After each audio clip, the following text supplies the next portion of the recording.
Tonight, we begin a journey not for glory, but for survival.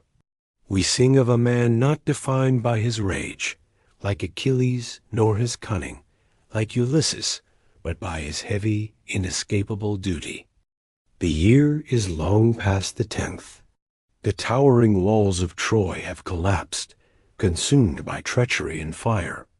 The screams are gone, replaced by the choking silence of ashes. Out of that ruin, one man walks away, not by choice, but because the gods have commanded it. That man is Aeneas, a prince with the weight of a dead civilization on his shoulders. His only treasures his aged father, his young son, and the handful of household gods he rescued from the flame. For 7 long years, we will follow him as he wanders the wine-dark sea, chased by endless storms and the relentless, unforgiving hatred of the goddess Juno. Every wave, every false harbor, tests his will. He will find new love in Carthage, only to shatter a queen's heart, because destiny is a harder mistress than passion. He will descend into the very underworld, to be shown a prophecy, the vision of a glorious city. Rome, that must be built upon his suffering. But destiny comes at a price. Every step toward glory is paid for in human blood. We will witness the tragic, burning cost of this new empire. The loss of his wife, the betrayal of his lover, and the devastating loss of the brave young men who fall in the final brutal wars on Italian soil. This is the story of how one man's obedience forged 1,000 years of law and dominion. This is the story of the Aeneid. Let us begin with the night the kingdom died. And the man I sing, who first from Ilium's shores, exiled by fate, came to Italy and Lavinia, and beaches much buffeted on land and sea, by the will of heaven, by fierce Juno's unforgettable anger. Much too he suffered in battle, until he could found a city and bring his household deities to Latium. From him are the race of the Latins and Alban fathers, and the high walls of Rome. The storm, dark waters of the Mediterranean, hold no mercy for the exiles' fleet, 7 years adrift since their homeland burned. Lightning splits the sky above 13 ships, carrying the remnants of the civilization. Refugees who carry their sacred relics in trembling hands and their grief in scarred hearts. The wind lord Aeolus, a jealous Juno's command, has unleashed every fury of the sea against these wanderers, whose only crime surviving what the Achaeans could not destroy. But Neptune, lord of the depths, will not suffer another deity's chaos in his realm. The sea king steals the waves with a word, and the scattered vessels find themselves swept toward the African coast, toward Carthage, toward a destiny that will save one heart while breaking another. Here in Queen Dido's court, the wandering prince will tell his tale. The Phoenician queen, herself an exile, who fled her brother's murderous ambition in Tyre, listens with growing fascination to this weather-beaten hero, whose shoulders bear the weight of a fallen world. She knows the ache of displacement, the burden of building something new from the ashes of what was lost. Her eyes dark as the Sidonia and purple, it clothes her drink in every word. As the prince speaks of the night his city dine, O queen, the hero begins, his voice heavy with memory. You ask me to relive unspeakable grief, how the Achaeans overthrew the kingdom and her pitiful downfall. Most sorrowful sights I saw myself, and in which I played no small part. What Myrmidons or the low peon? What soldier of stern Ulysses could refrain from tears in telling such a story? The tale begins with treachery dressed as tribute. After 10 years of siege, the enemy ships had vanished from the shore, leaving behind only a towering wooden engine massive as a mountain crafted with divine art. The citizens poured from their gates to see this wonder to walk the abandoned camp, where for a decade their foes had sharpened their spears and plotted the city's destruction. Some urged that the Colossus be dragged within the walls. What gift could be more fitting for Minerva's citadel? Others, wiser in their suspicions, counseled its destruction. But then came sign on the deceiver, whose lies would prove more deadly than any bronze-tipped spear captured by shepherds. This seeming refugee spun a tale of sacrifice and escape of how his former comrades had built the monument. To appease Minerva's anger at the theft of her sacred palladium, how they had planned to offer his own blood to ensure safe passage home. "Break it down," cried some. But Simon's clever tongue painted the wooden engine as an offering to sacred, to harm, to powerful, to destroy. They built it tall, he claimed, so you could never bring it through your gates. For if you did, if you welcomed Minerva's gift into your citadel, then Asia would turn the tide, and our Damian spears would one day threaten the walls of Hellas. What mortal can resist the lure of prophesied victory over ancient enemies? Yet the Olympians sent warnings that might have saved the doomed city if mortal pride had not made its people deaf to divine truth. Leo Cohen, priest of Neptune, came running from the altar with his 2 sons, crying out to the assembled crowd, "O wretched citizens, what madness is this? Do you think the enemy has sailed away? Do you think any Achaean gift comes without treachery? Is this how you know Ulysses? Either warriors are hidden in this wooden structure, or it's a siege engine built to overlook our walls, to spy on our homes and come down on the citadel from above. Or some other trick is hidden here. Don't trust this thing. Whatever it is, I fear Helen's.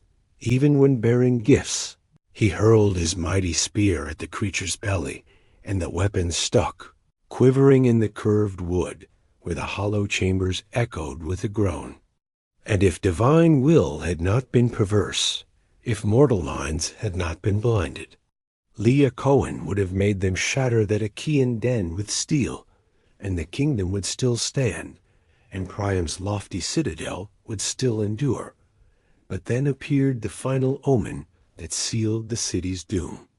From 10 doors across the calm seas came twin serpents, their coils lashing the water, their crimson crests towering above the waves. They made for sure with purpose, celestial and terrible, their eyes burning like blood and fire, their tongues flickering from hissing mouths. The people scattered in terror. But the serpents had come for one purpose alone.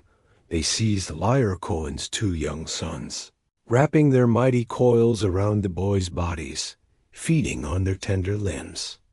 When the priest himself ran to help, weapons in hand, they caught him too in their enormous spirals, twice winding their scaly backs around his waist, twice around his throat, while their heads and necks towered above him.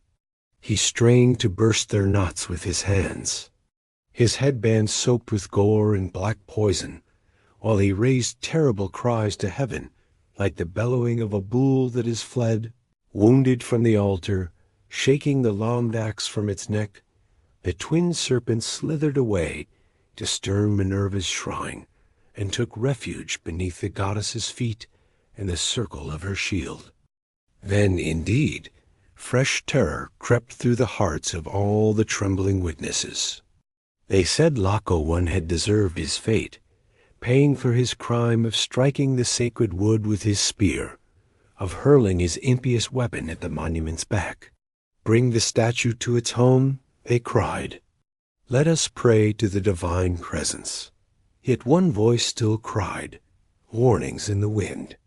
Cassandra, golden-haired daughter of Priam, opened her lips to prophesy the doom coming with the darkness. But by Apollo's curse, no citizen ever believed her words in vain. She spoke of fire and blood, of Achaeans pouring from the engine's belly of Priam's death and the kingdom's destruction. Her gift was knowledge. Her curse was to watch truth ignored until it became unbearable reality.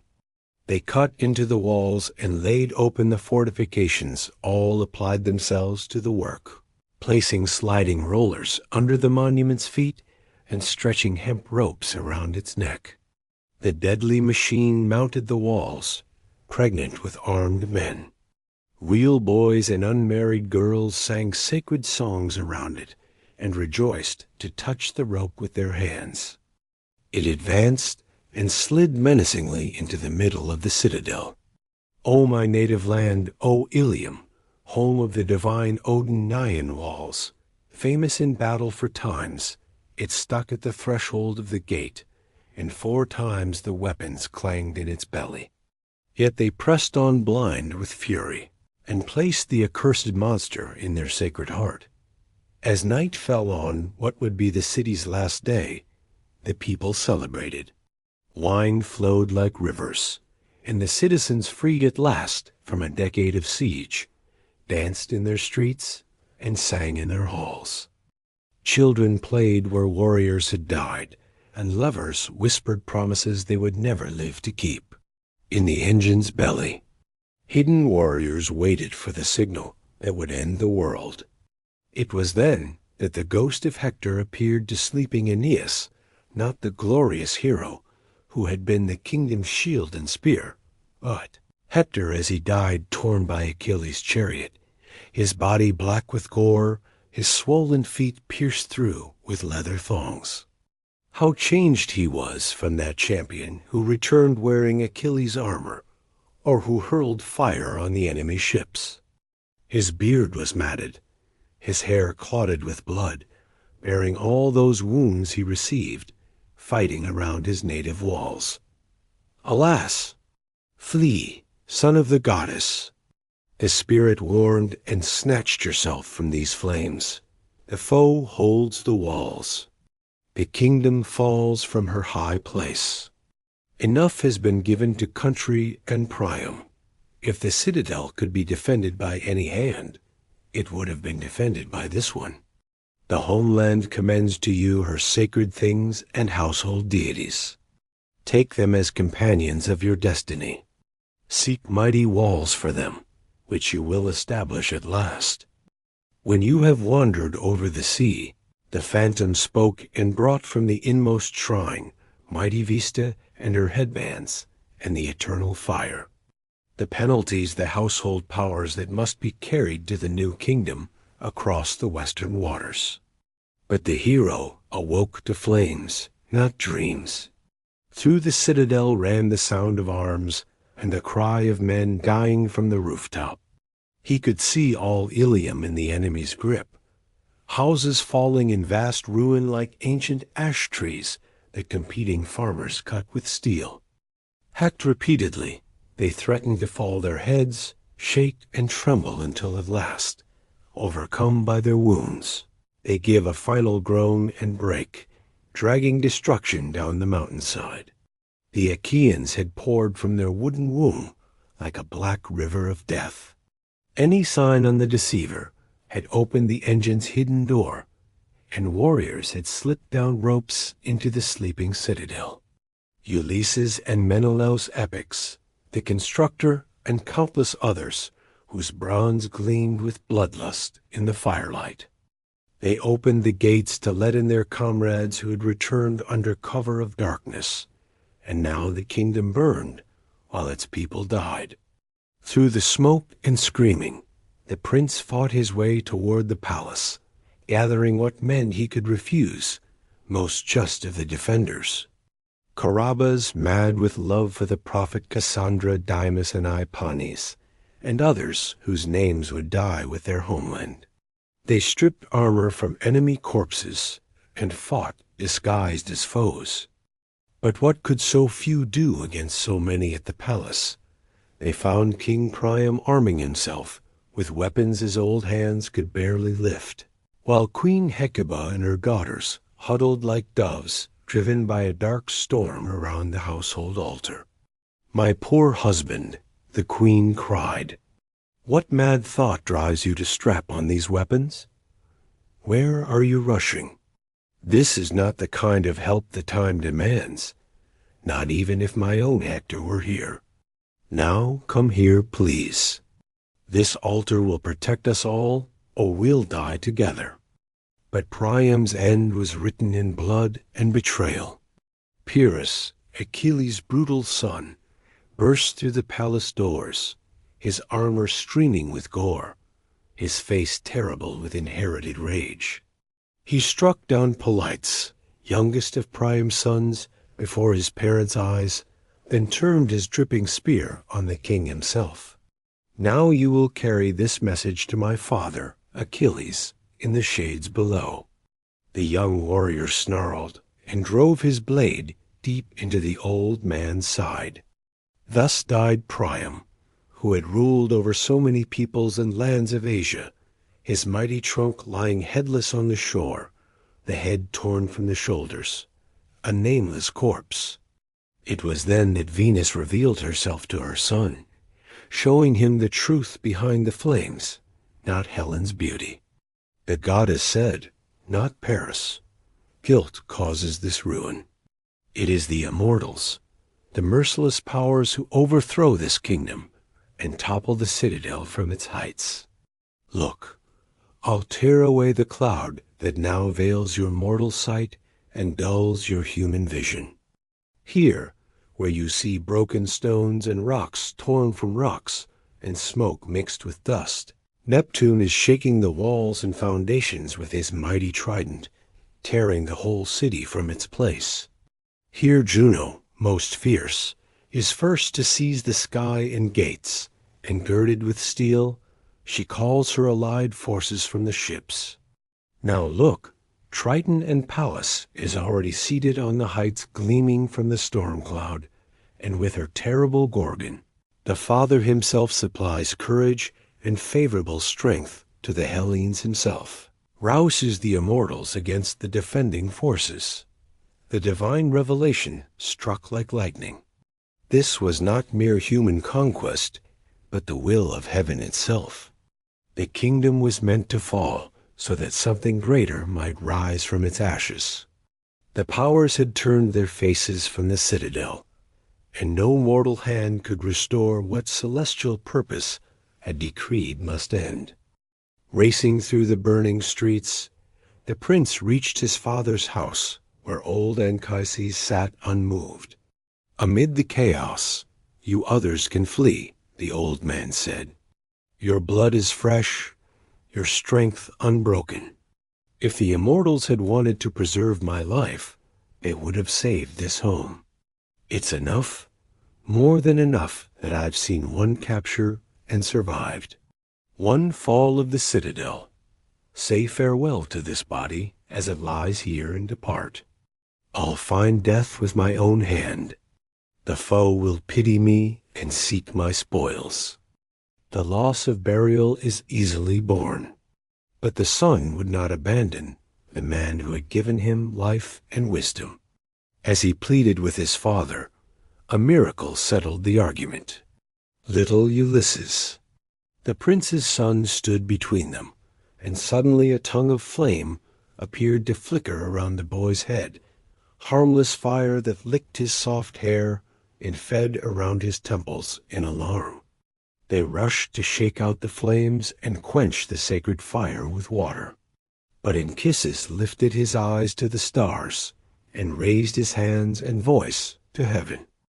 "Almighty Jupiter, if you're moved by any prayers, look upon us just this once. And if we deserve it by our devotion, grant aid afterward. Father, can confirm this omen." Scarcely had the old man spoken, when sudden thunder crashed on the left, and a star glided from the sky through the shadows trailing a bright path of light. They watched it pass over the rooftops and bury its brightness in the forests of Mount Ida, its long way gleaming, the whole region smoked with sulfur.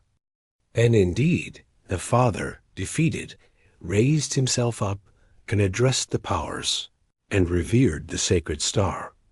Now there's no delay," he said. "I follow. And where you lead, I am there. Divine ones of my fathers, Save my house, save my grandson. This omen is yours, and the kingdom is under your celestial authority. So Anchises yielded at last to fate and destiny. The son lifted his father onto his shoulders. Beloved burden, while little Ulysses grasped his hand, following his father's steps with his shorter stride.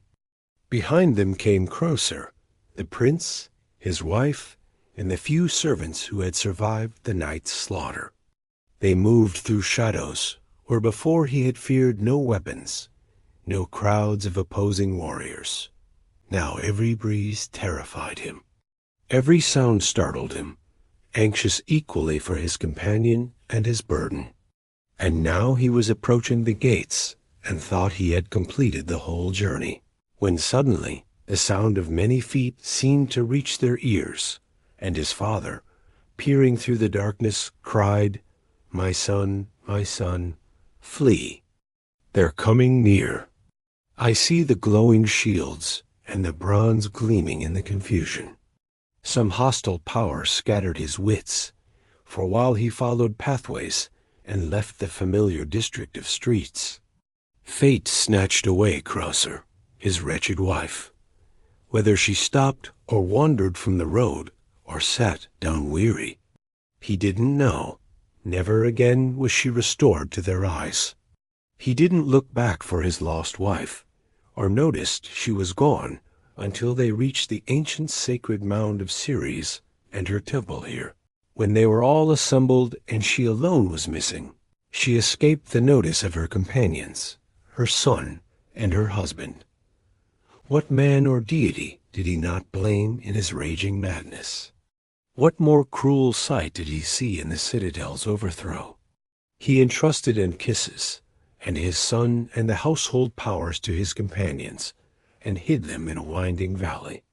He himself returned to the burning streets, girding on his gleaming armor. He was determined to renew every risk, to return through all the ruins, and once again to expose his life to dangers through the empty streets he searched, calling her name until the very stones seemed to echo with his grief. Then appeared Croce's ghost, larger and more beautiful than in life, speaking words of comfort and prophecy. Why do you indulge such mad grief, my sweet husband? These things don't happen without celestial will. It's not right for you to take Crocer as your companion from here. The high ruler of Olympus doesn't allow it long. Exile awaits you, and you must plow vast stretches of sea. And you will come to Hesperian land, where Lydian Tiber flows gently through rich fields of men. There are happy times, and a kingdom, and a royal wife await you. Stop weeping for beloved Crocer. I won't see the proud homes of the Myrmidons or the low peons, or go as slave to Achaean matrons. I adore Damian, woman and daughter-in-law of divine Venus. Instead, the Great Mother keeps me on these shores. And now, farewell, and preserve your love for our common son. When she had spoken these words, she left him weeping and wanting to say many things, and faded into thin air. 3 times he tried to throw his arms around her neck. 3 times the phantom grasped in vain, escaped his hands like light breezes, most like a fleeting dream. So at last, the night over, he returned to his companions. And here he found, gathered together a surprising number of new followers, mothers and men, youth assembled for exile, a pitiful crowd. They had come together from all sides with courage and resources, ready for whatever lands he wished to lead them across the sea. And now the morning star was rising over the ridges of high Mount Ida, bringing the day. And the enemy held the thresholds of the gates and siege. Nor was any hope of help given. He yielded, and lifting his father, he sought the mountains. Thus Ilium died, and thus were born the wanderers who would carry the kingdoms, deities, and destiny across the Wine. Dark waters to a new world. The flames that consumed one realm would kindle another, greater and more enduring on distant Italian shores. But first would come 7 years of wandering, of storms and monsters, of love found and lost before the sword could be exchanged for the plow, and the new citadel could rise from the ashes of the old. The wine-dark Mediterranean stretched endless before the refugee armada, 20 keels bearing the survivors of a civilization that existed now only in memory and hope. 7 years they had wandered these waters, following prophecies half understood, and omens that seemed to mock their every attempt at finding home. And Casey's son continued his tale to the Phoenician queen, his voice growing heavier as he recounted each false dawn, each betrayal by fortune, each loss that had carved deeper hollows in his heart from burning Ilium. He told Dido, "We sailed first to the nearby shores of Thrace, where I began to build walls for a new citadel and gave it the name. And the day after myself, though I knew not if fate would favor my work, I was offering sacrifice to my divine mother and to the powers that blessed beginnings, and was slaying a white bull to the supreme king of heaven upon the shore, with thrice held horrors. That made the survivors question whether any land would welcome them. When the exile began cutting branches for the altar, dark blood seeped from the broken wood and stained the earth with gore. A second attempt brought forth a groan from beneath the soil, and then a voice that chilled every heart. "Why do you tear at my wretched body, stranger? Spare me now that I am buried. Spare the pollution of your pious hands. I am no stranger to you. I am Polydorus. Here." An iron crop of spears covered my pierced body and grew up into sharp javelins. The youngest son of Priam, sent by his father to the king of Thrace with the city's treasure for safekeeping, had been murdered when the war turned against the defenders. The Thracian king, seeing which way the winds blew, had killed his guest and seized the gold. Now the boy's spirit cried out from soil, made unholy by betrayal and greed. No foundation could be laid on ground watered with innocent blood. The convoy departed thrice in horror, carrying with them the knowledge that even former allies could not be trusted, that the world had changed in ways that made every harbor suspect. They sailed next to Delos' sacred island of Apollo, where King Aeneas welcomed them with kinship warmth. For he remembered, and kisses from their youth at the shrine, where no woman could give birth and no man could die, they sought the Delian oracle for guidance to their destined home. Enduring offspring of Dardanelles came the divine voice from the laurel grove. The same land that first bore your race from its fertile breast will welcome you back to her abundant bosom. Seek out your ancient mother there. The house of the exile will rule over all shores and his children's children, and those born from them. Ancient mother. But which land had first nurtured the Jordanian line? Old Anchises, learned in ancestral lore, believed the oracle spoke of Crete, a great island realm where Jupiter himself was born, where Teusa had originated before founding the bloodline in Anatolia. There is Mount Ida. The elder reasoned there the cradle of our race. Cretans have 100 great cities, richest of realms. So to Crete the barks turned, and there the wanderer began building Pergamon, aiming it for their lost citadel. The colonists rejoiced to hear that beloved name and to begin raising walls once more. But scarcely had they built homes and assigned plots for cultivation, when wasting disease fell upon their crops and people, the constellation of the Dog Star scorched the fields with plague, and the sickly year yielded only death and bitter harvests. Old Anchises counseled return to Delos for clearer guidance, but the knights themselves appeared in a dream to their guardian, bringing revelation that would spare him that journey. What Apollo would tell you at Delos we deliver here, we who have followed you from burning walls, who have sailed with you over the swelling seas, who will raise your future sons to the stars and give empire to their city. Prepare great walls for a great people, and do not abandon the long toil of exile. You must change your dwelling. It was not to these shores that the Delian spoke, nor did Apollo bid. You settle in Crete. There is a place the Hellenes call Hesperia, an ancient land, powerful in arms and rich in soil. A notary and people dwelt there now reports, as their descendants have called the nation Italy from their leader's name. That is our true home. Italy, the western land beyond the sunset where destiny waited like a patient lover. But the sea roads to Hesperia were long and treacherous, guarded by monsters that haunted sailors, nightmares and storms that could scatter armadas like leaves. Departing Crete, they encountered the strong Fades, floating islands where dwelt the Harpies, birds with human faces, creatures of divine vengeance, whose claws dripped filth and whose voices shrieked prophecy.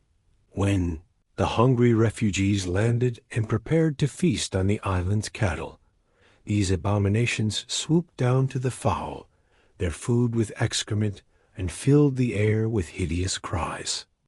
The captain and his men drew swords and fought the creatures, but bronze could not wound things born of divine wrath.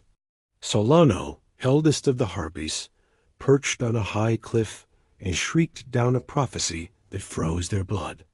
Would you make war on us for slaughtered cattle? Sons of Leomadon, and drive the guiltless Harpies from their ancestral realm?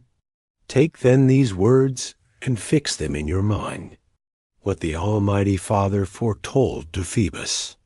Phoebus Apollo told to me, and I, greatest of the Furies, revealed to you. You head for Italy and call on the winds to Italy. You will go and be allowed to enter harbors, but you will not wall your destined city until dire hunger, and the wrong of trying to drive us out make you know and devour your very tables. We tables. What could that mean? The oracle hung over them like a curse as they fled those accursed isles, sailing north toward the coast of Epirus, where Helenas, Priam's prophetic son, had carved out a new kingdom after the fall. Here they found wonders that brought both joy and sorrow, a new Pergamon, a scaled-down Simha River, fellow survivors who had built an echo of their lost homeland. Holiness, blessed with Apollo's gift of prophecy, received them with tears and recognition. Here was Andromache, Hector's widow, now wed to her brother-in-law, performing funeral rites at an empty tomb she had built for her first husband's memory. The sight of the wanderer brought flooding back memories of burning towers and dying heroes, and she wept to see in him the ghost of her beloved Hector. Do you live, truly, son of the goddess? She asked through her tears. Are you brought by your own fate? Or if the light of life has left you, where is Hector the prophet? King Helenus proved a more reliable guide than any oracle. He warned them of the perils ahead, the straits between Sicily and Italy, where Scylla and Charybdis waited to devour vessels, the long route around Sicily's southern cape that would spare them those monsters' jaws, the need to pray to Juno, despite her enmity. Most importantly, he spoke of the Sibyl of Command, the ancient priestess who would guide the hero through the underworld itself to meet his father's spirit and learn the full scope of his destiny. When in your uncertainty, you will find a huge sow lying under the oaks by the bank of a river. The prophet concluded, resting on the ground with 30 newborn white piglets around her teats. That will be the place for your city that will be certain. Rest from your labors, from Epirus. The convoy sailed toward Italy, but the journey was far from ended. At the heel of the peninsula, they glimpsed the temple of Minerva on the Salandine headland, then rounded the coast past Tarentum, notorious for its harbor, where Pyrrhus had once launched his expedition against Rome. Here they encountered Aeneas, a wretched sailor, abandoned by Ulysses. When that cunning hero escaped from the Cyclops, his cave, the abandoned wretch, thin with starvation and mad with terror, fell on his knees before them by the stars. I beg you by the powers above, and the light of heaven that we breathe, take me away from here, sons of darkness, carry me to any lands. You will. That will be enough. I know I am one who sailed with the Grecian armada. I confess I made war on your household shrines for that. If my crime is so great, scatter me in pieces on the waves, and drown me in the vast sea. If I perish, I will be glad to perish by the hands of men. His tale of Ulysses' his encounter with Polyphemus. The Cyclops chilled their blood. How the giant devoured men like grapes. How the clever hero blinded him with a burning stake. How the monster's roars still echoed across the volcanic slopes of Etna. Even as the castaways spoke, they saw Polyphemus himself, a mountain of flesh, shepherding his flocks down to the shore to wash his bleeding eye socket in the waves. Terror drove them to sea with desperate haste, taking the grateful cast away with them. For what enemy was too great to deserve abandonment to such a fate? They rounded Sicily's dangerous coast, staying far from Charybdis, whirlpool and sailors' clashing rocks, until at last they reached tripping them on the island's western shore. Here, in sight of the promised land of Italy, the cruelest blow of all fell upon the wanderers and kisses. Wise counselor and beloved father, gentle keeper of the sacred Penadas, and living memory of their people's greatness, closed his eyes in final sleep. No prophecy had prepared the son for this loss. No oracle had warned that he would face his greatest trials alone, without the wisdom that had guided him through 7 years of wandering here. Alas, here my father in crisis comfort in every misfortune and mishap deserts me. Worn out, the hero told Queen Dido, his voice breaking with fresh grief, "For this you saved me from so many perils." Oh, best of fathers! Not even the prophet Hellenists, though he foretold many terrible things, predicted this sorrow for me. Nor did the dire Salerno. This was my last labor. This the goal of my long journeying. But departing from there, a power drove me to your shores. Thus ended the tale of wandering, but not the tale of sorrow. For even as the narrator finished his account of 7 years' trials, new griefs were weaving themselves around his heart, and that of his royal hostess, Dido of Carthage, who had listened through the night with growing fascination, found herself caught in the web that Venus had spun with careful art. The Queen of Love, seeking to protect her son from Juno's continued wrath, had sent young Cupid, disguised as Ulysses, to inflame Dido's heart with passion. Drop by drop, through the long evening, love had been distilled into the Phoenician queen's blood like sweet poison, making her forget her vow of eternal faithfulness to her murdered husband's Psyche. This all that night, Dido lay sleepless, her heart racing with new fire. When rosy dawn lifted up the light and scattered the dewy shadows, she turned to her sister Anna with words that revealed her inner turmoil. "Anna, my sister, what dreams terrify me in my uncertainty? What new guest has entered our house? How noble his bearing! How brave in heart and arms! I believe, and I do not think vainly, that he is descended from the line of powers." Anna, seeing her sister's pallor and the light in her eyes, encouraged what she saw as hope for their kingdom's future. Will you waste away in your lonely grief and never know love's sweet gifts or children? Do you think the buried ashes care the ghost in the grave, though no one before could move your sorrow? Not in Libya, nor earlier in Tyre, though your voice was despised, and other chiefs whom Africa rich in triumphs breeds. Will you resist even a love that pleases?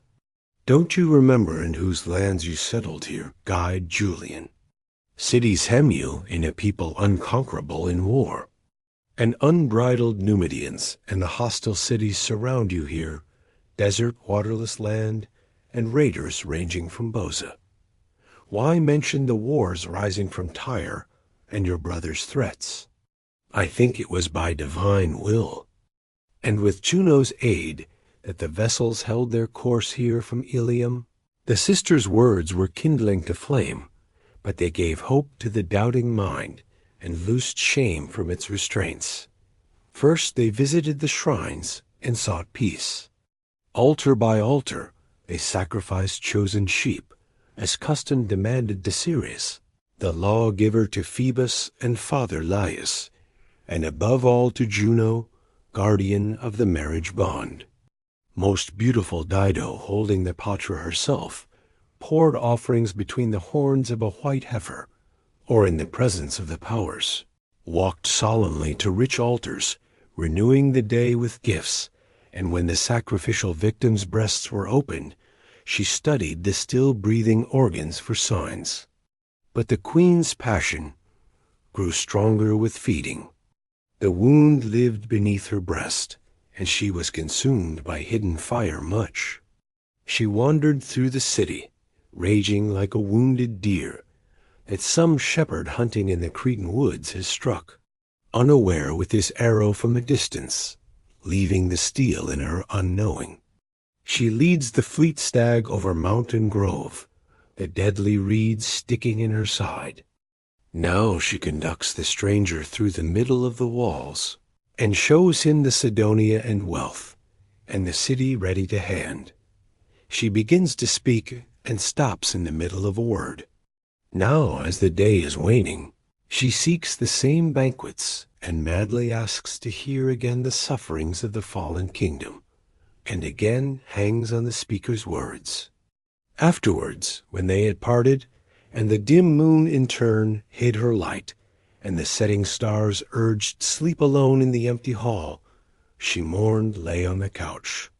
He had left an absent saw, and heard the absent one, or she held useless on her lap, captivated by his likeness to his father, trying to deceive her unspeakable love. The towers begun no longer rise. The young men no longer practice arms or toil at harbors and battlements for safety in war. The works hang interrupted the huge menacing walls, and the crane reaching toward the sky. Venus, seeing her son, settled in Carthage, is luxury, and Dido's growing passion spoke to her husband Vulcan of her fears. While my son wanders through Tyrian realms and hangs on Dido's lips, I fear what the outcome of Juno's hospitality may be. She will not rest idle at such a crucial moment. Therefore, I plan to forestall her with guile and surround the queen with flame, so that no divine will can change her. But she may be held fast to me by great love for the wanderer. Yet it was not Venus, but Jupiter himself, who would shatter this little Mercury.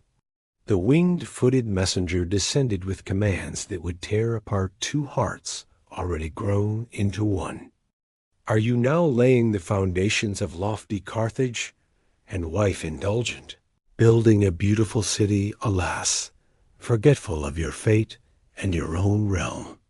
The ruler of the powers himself, who turns heaven and earth with his will, sends me down from bright Olympus. He himself commanded me to carry these orders through the swift air. What do you plan? With what hope do you waste time in Libyan lands? If no glory of such great deeds stirs you, and you do not undertake the labor for your own praise, Look to going Ascanius and the hopes of Iulus, your heir to whom are owed the Italian realm and the Roman soil. The divine command struck like lightning. The exile, startled from dreams of love and peace, saw his duty cleared before him, a bitter duty that would cost him the first happiness he had known since his city burned. He must leave Carthage, must abandon Dido, must take his people to Italy, even if it meant breaking the heart that had welcomed him as both lover and king. But how to tell a woman who had given him everything that destiny demanded he give her nothing in return? Coward that he was, he prepared his keels in secret, hoping to slip away before confrontation could make the parting unbearable. Yet no preparations could be hidden from a lover's eyes. Dido's rage when she discovered his intentions burned hotter than any pyre. Did you hope, traitor, to mask such a crime, and slip silently from my land? Does not our love hold you, not the pledge once given by your right hand? Not even Dido, about to die a cruel death. Do you even work on your armada under the winter star, and hurry to traverse the deep in the midst of northern winds? Cruel one, what if you are not seeking foreign fields and unknown homes? An ancient Pergamon still stood. Would Pergamon be sought in keels through choppy seas? The hero bound by divine command, yet tortured by earthly love, could offer only the cold comfort of duty. I do not deny a queen that you deserve endless gratitude, nor will I regret remembering Dido, as long as I remember myself, and breath controls these limbs. I will speak briefly of the facts. I did not hope to hide my departure with stealth. Do not imagine that. Nor did I ever hold out the marriage torch or enter this compact. If fate allowed me to guide my life by my own will and settle my cares according to my choice, I would first care for the city of Pergamon and the sweet remains of my people. Priam's lofty home would remain, and I would have refounded the citadel with my hand for the conquered. But now Gridern, Apollo, and the Lycian oracles have commanded that I seize great Italy. Italy is my love, that is my fatherland. Words like winter, wind, cold, and cutting. The queen's response blazed with the fury of a woman who had offered everything and received abandonment in return. No goddess was your mother, nor was darkness, the founder of your line. Traitor, but the Caucasus harsh with its hard rocks, for you and your canine tigers nursed you. Why should I hide my feelings? For what greater wrongs should I save myself? Did he sigh at my weeping? Did he turn his eyes? Did he yield, overcome, and shed tears, or pity his lover? What should I say first? Now neither great Juno nor the Saturnian father looks on these things with just eyes. Nowhere is trust safe. She called down curses that would echo through the centuries. I will follow you with dark fires from afar, and when cold death has separated my limbs from my life, I will be present everywhere as a shade. You will pay, villain. I will hear of it, and the report will reach me in the depths. Among the shades, the wanderer sailed at dawn, duty-bound but heartbroken, while behind him Dido prepared the pyre that would be both funeral and final message. Upon that altar she placed his sword, his clothes, their marriage bed. Everything that reminded her of love turned to betrayal. As the box disappeared beyond the horizon, she climbed the pyre and drew the blade across her throat, her last words a mixture of curse and blessing. I have lived and completed the course that fortune gave, and now my great shade will go beneath the earth. I built a glorious city. I saw my own walls rise. I avenged my husband, and exacted punishment from my hostile brother. Happy, alas, too happy, if only the keels from Gardenia had never touched our shores. Thus ended the love that might have changed the course of destiny. But destiny itself would not be denied. The flames of Dido's pyre lit the horizon behind the departing convoy, a beacon of love transformed to hatred, setting in motion the chain of enmity that would one day bring Carthage and Rome to mortal conflict. The captain sailed on toward Italy with a taste of ashes in his mouth. Having learned that duty's price is sometimes dearer than any man should be asked to pay, the convoy that departed Carthage carried more than refugees. It bore the weight of broken promises, and the ashes of love turned to hatred. Behind them, Dido's pyre painted the dawn sky crimson, its smoke, a final farewell that followed the wanderers wake across the wine, dark waters. Yet even as one chapter of sorrow closed, another opened. For the sea itself seemed to mourn the queen's death, with storms that drove the survivors toward Sicily's familiar shores. A dripping him wearing kisses had closed his eyes for the last time. The exile found himself completing a circle of grief. A full year had passed since that bitter loss, and now the anniversary demanded proper honors for the man who had been both guide and comfort through 7 years of wandering here, where his father's bones lay buried beneath Sicilian soil. The son would hold funeral games that would transform private mourning into public celebration. King Astes himself of blood, both Sicilian and Dardamian, welcomed the survivors with kinship warmth.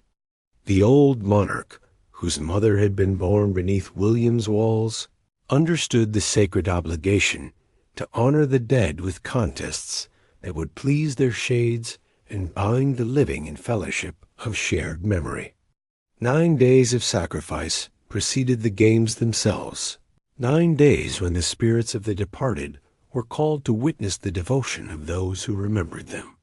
On the 10th dawn, when Aurora painted the eastern sky with rose-colored light, the trumpet's bronze voice summoned the people to the shore, where prizes glittered in the morning sun, and athletes prepared their bodies for the trials ahead. First came the rowing contest, where 4 great warships, Sea-Goat, Chimera, Centaur, and Mighty Scylla, prepared to race around a distant rock where foam marked the turning point. The nastiest commanded Sea-Goat with its crew of future Romans. Gaius took Chimera with her 100 oars, Suggests guided Centaur, while clients from whom the clue and family would spring commanded Blue Scylla with her racing crew. The starting signal rang across the water, and bronze beaks cut the waves as powerful arms bent to their work.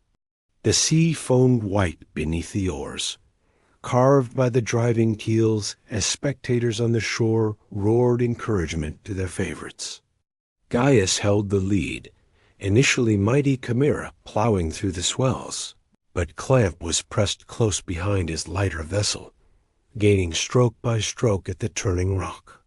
Disaster struck the leader, Miniwheat's Gaius, his helmsman, cut too close to the stone in his eagerness to maintain advantage. The ship struck with a grinding crash that splintered oars and left her wallowing, while the crew struggled to get way on her again. In his fury, Gaius seized the hapless steersman and hurled him into the sea, taking the helm himself to guide his damaged vessel home. Suggests seeing his chance drove Centaur between Gomorrah and the rock, but pressed too hard in his turn. His bronze beak struck stone with a crash. It shattered the ram and snapped off oars like twigs. The crew found themselves stranded on the reef, poling desperately with broken oar shafts, while their captain cursed the rocks and fate alike. Meanwhile, monotheists and Sea-Goat had found his rhythm, calling on his men for one supreme effort. Now, my comrades, companions of Hector's exile, whom I chose at the last fall of Pergamon. Now show that strength and spirit you displayed in the gate, Julian Syrtis, in Ionian seas and on Melos, pursuing waves. He drove his vessel past the struggling leaders with a burst of speed that sent spray flying from her bronze-sheathed prow, but clamped. This had saved his greatest effort for last, calling upon the sea deities to speed his passage. He felt divine favor fill his sails as still a leap forward, like a dolphin racing through blue waters. His vessel crossed the finish line first, winning the olive crown and purple cloak that marked the victor, while his crew received silver cups and talents of bronze for their efforts. The foot race, followed by young Nessus, led until the final turn, when he slipped in blood, spilled from the sacrifice, and fell, but love for his companion Uranus made him stretch out his leg to trip Soleus, the pursuer, allowing his beloved friend to spring ahead and claim the victor's palm. The crowd disputed the result until wise Uranus shared his prizes, demonstrating the nobility that would soon lead both young men to heroic death in the boxing match. As the champion stood alone upon the sand, his massive frame unmarked by years of victories, challenging any man to face him for the prizes when none dared answer.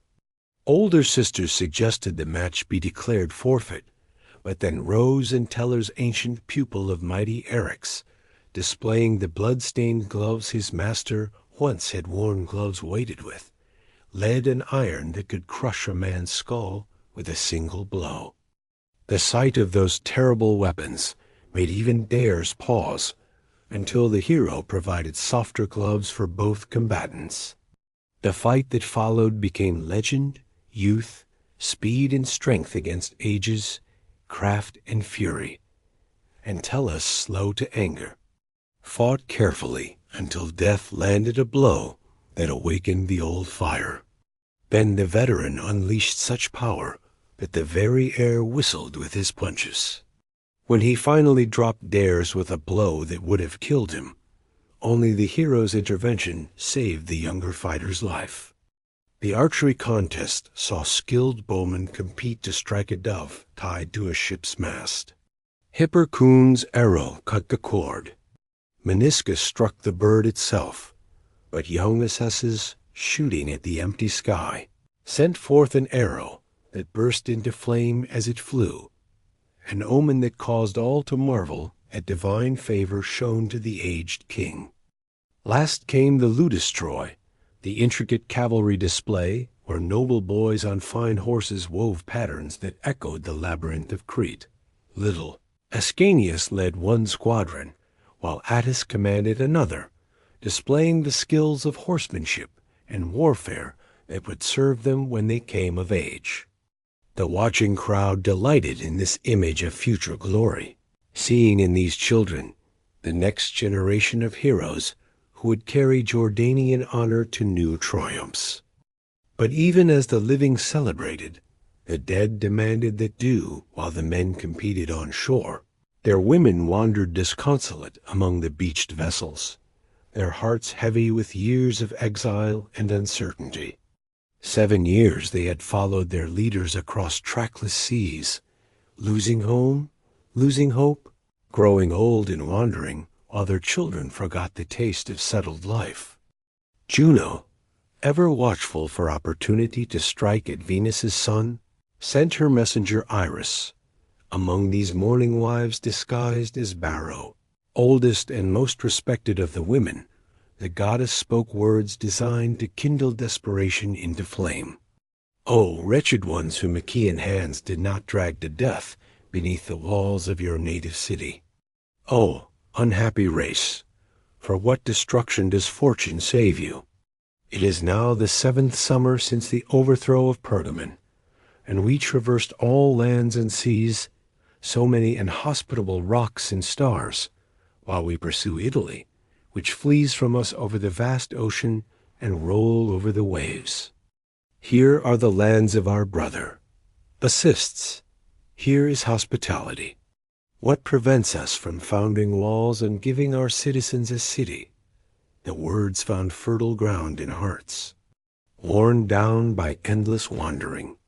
What harm could there be in ending the voyage here, in building new homes on friendly shores, among kinfolk who would welcome them? Why chase dreams of a distant Italy when Sicily offered peace and rest from their labors? But settling was not their destiny, and when kind words failed to move them, Iris revealed her divine nature and cast torches among the vessels. The women, maddened by celestial influence, seized firebrands and hurled them at the ships that had carried them so far. Pongo, eldest of Priam's nurses, first recognized the deception. This is not Beryl mothers. This is no mortal woman. See the divine marks. See the blazing eyes. What majesty of bearing. What features. What tone of voice. I myself left Barrow just now, sick and grieving. That she alone could not be present at such honor, could not pay, in cases his due tribute. The warning came too late. Already 4 vessels blazed like torches. That pitch-sealed hulls feeding flames that reached toward heaven. The hero racing from the games saw his convoy burning and cried out in anguish.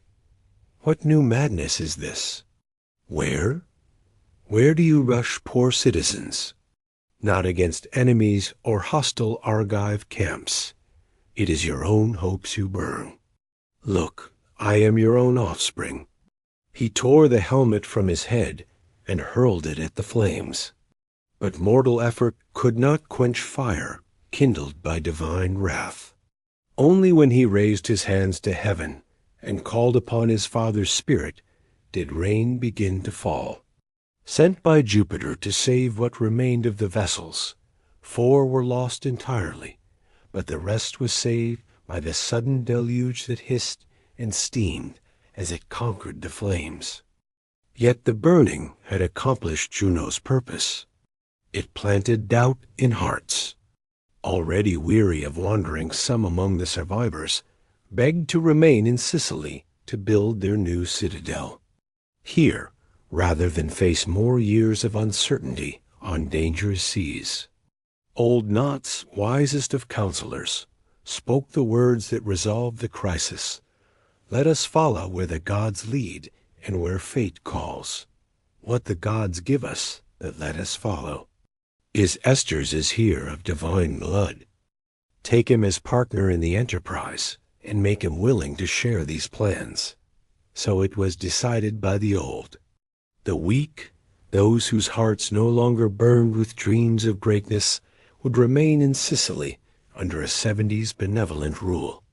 They would build a sister, a city where memories of Ilium could live on in peace. But the bold, the young, those still hungry for the destiny that had been promised them, would continue the voyage to Italy and the trials that awaited there on the 7th dawn. After the burning, the reduced convoy set forth once more, leaving behind nearly half their number on Sicily's friendly shores. As they sailed north toward Italy, old Pau, nearest the helmsman, kept faithful watch from Scylla, stern reading the stars and the sea's moods as he had for 7 years of wandering. But even faithful service could not protect him from divine will. Sleep sent by Neptune to claim the sacrifice needed for safe passage came to him disguised as Phobos, speaking words of false comfort. Son of Isis Palin, Eurus, the very seas carry the vessels, the breezes blow steadily. This is an hour given for rest. Lay down your head and steel your weary eyes from toil. I myself will take over your duties for a while. But the loyal helmsman refused to abandon his post. Do you bid me ignore the face of calm sea and tranquil waves? Should I trust this monster? Why would I entrust the hero to treacherous winds? I, who have been deceived so often by clear skies. But sleep's magic proved stronger than mortal vigilance.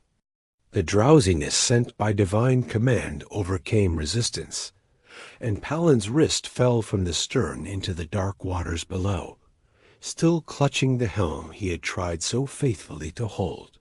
His loss went unnoticed until dawn revealed the vessel wandering aimlessly, the hero himself taking the steering wheel while mourning another friend's sacrifice to destiny's demands. As the Italian coast rose from the morning mist, the survivors found themselves approaching Cuma, where ancient mysteries waited in caves sacred to Apollo and his prophetic Sibyl.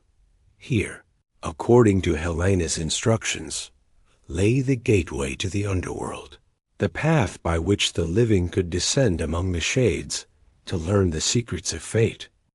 The temple that crowned Cuma Heights told its own story in golden relief, how Daedalus, fleeing Crete after the Minotaur's death, had dedicated his waxen wings to Apollo and carved the tale of his sorrows in the sacred doors.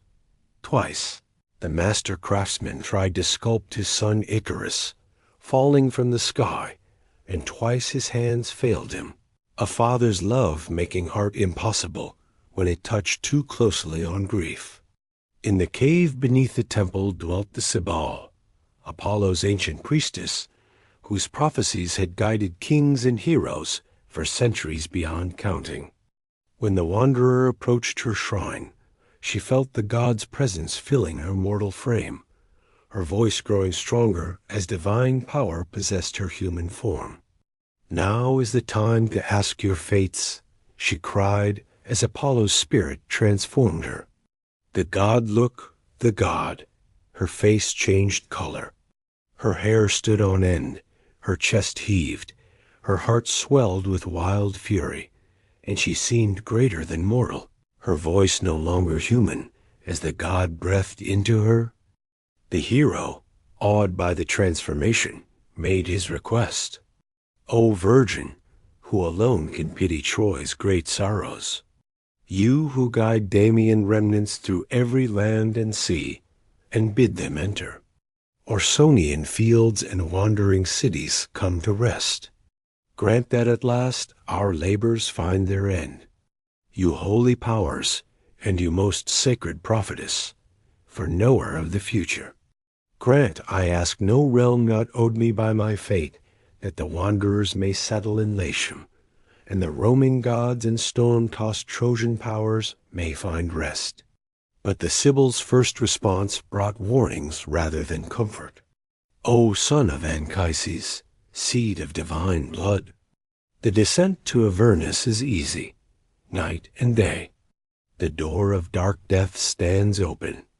But to retrace your steps and escape to the upper air, that is the task. That is the toil few whom just Jupiter loved, or burning virtue raised to heaven. Sons of the gods have achieved it.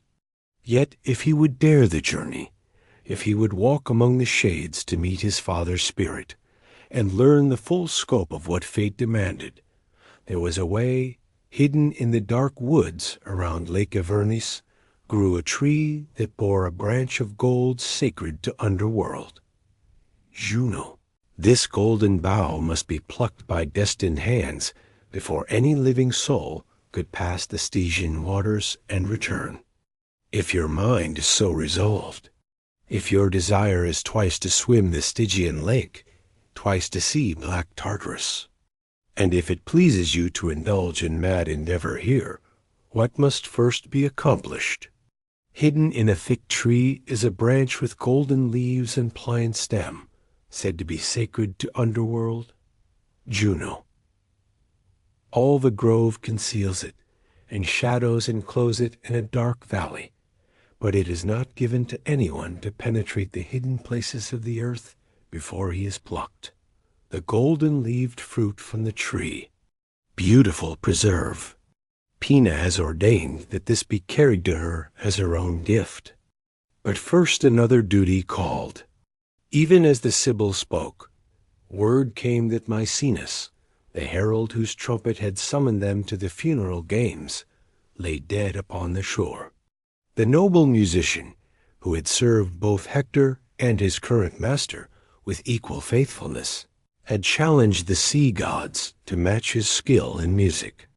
Triton, jealous of mortal presumption, had seized him among the rocks and drowned him in the foaming waters. No descent to the underworld could begin while a comrade lay unburied, his spirit wandering homeless between the worlds.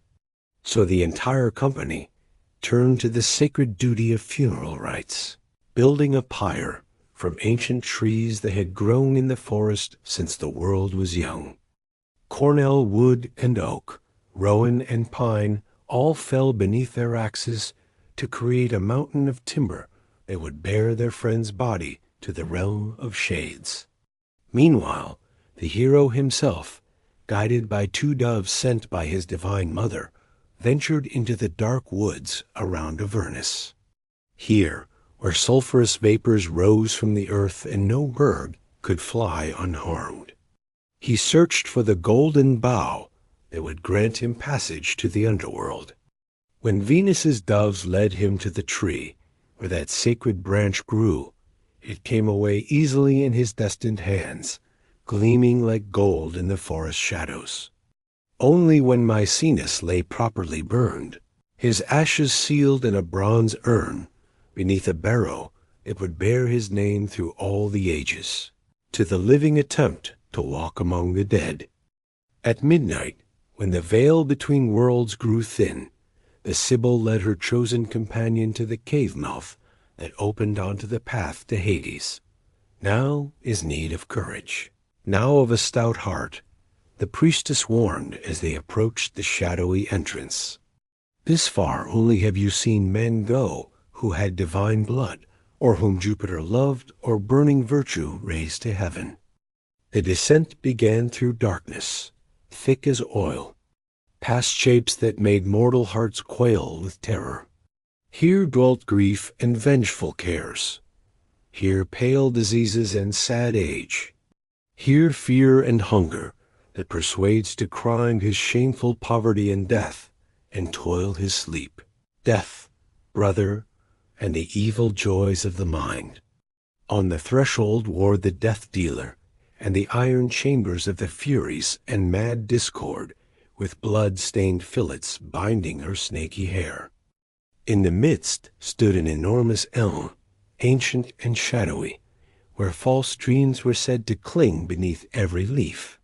And here were many monstrous forms of various beasts, centaurs and double-formed sellers, and handed briars, and the beast of Lerna hissing horribly, and Chimera armed with flame gorgons and harpies, and the form of 3-bodied carrion. At the sight of these phantoms, the hero drew his sword, but the Sibyl warned him, "Put up your steel, son of Anchises. These are incorporeal forms that flit about mere shadows without substance. Strike not at emptiness." They came to the river Acheron, whose muddy waters whirl in a vast quagmire and pour into coast cities. All their sand. Here, grim Charon. Gods, the waters terrible in his squalor. A mass of white hair lies unkempt on his chin. His eyes glow with fire. A dirty cloak hangs from his shoulders by a knot. Alone, he pulls the boat and tends the sails and carries the dead in his dark vessel. Old now, but a god's old age, is hardy and green. The ferrymen challenged their right to cross.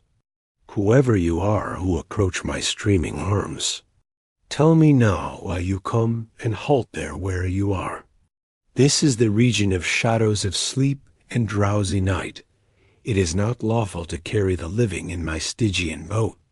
But when the Sibyl displayed the golden bow, sacred token that compelled obedience, Charon's fury subsided, marveling at the venerable gift. After so long, he turned his blue boat to shore and received them aboard. The shallow craft groaned under the hero's living weight as they crossed the marsh, taking on water through its many chinks until they reached the farther shore. On the other side waited Cerberus, the three-headed hound whose barking fills the underworld with terror. The Sibyl, prepared with drugged honey cake, hurled the morsel to the monster's triple throat. The guardian of Hades caught the Aesop in ravening jaws and lay down across the entrance. His huge limbs relaxed in sleep. Now they walked among the shades themselves, through regions where different types of souls endured their eternal fates. Here were the infants who died at their first breath, or here those falsely condemned to death by mortal cords, his suicides, who threw away the gift of life here, warriors who fell in battle here most pitifully.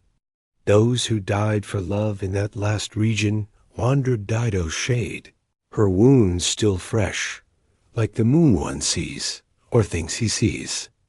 Rising through clouds at the month's beginning, when the hero recognized her form through the shadows, tears started to his eyes, unhappy. Dido. So the message that came to me was true, that you had died and sought your fate with the sword. Was I, alas, the cause of death to you? I swear by the stars, by the gods above, by whatever faith there is in the depths of earth. Queen, it was against my will that I left your shores. But the queen's shade no more moved by his words than if she were hard. Flint or my passion. Rock turned away with hostile eyes and fled back to the shadowy grove, where her first husband scarce answered her love with love equal to hers.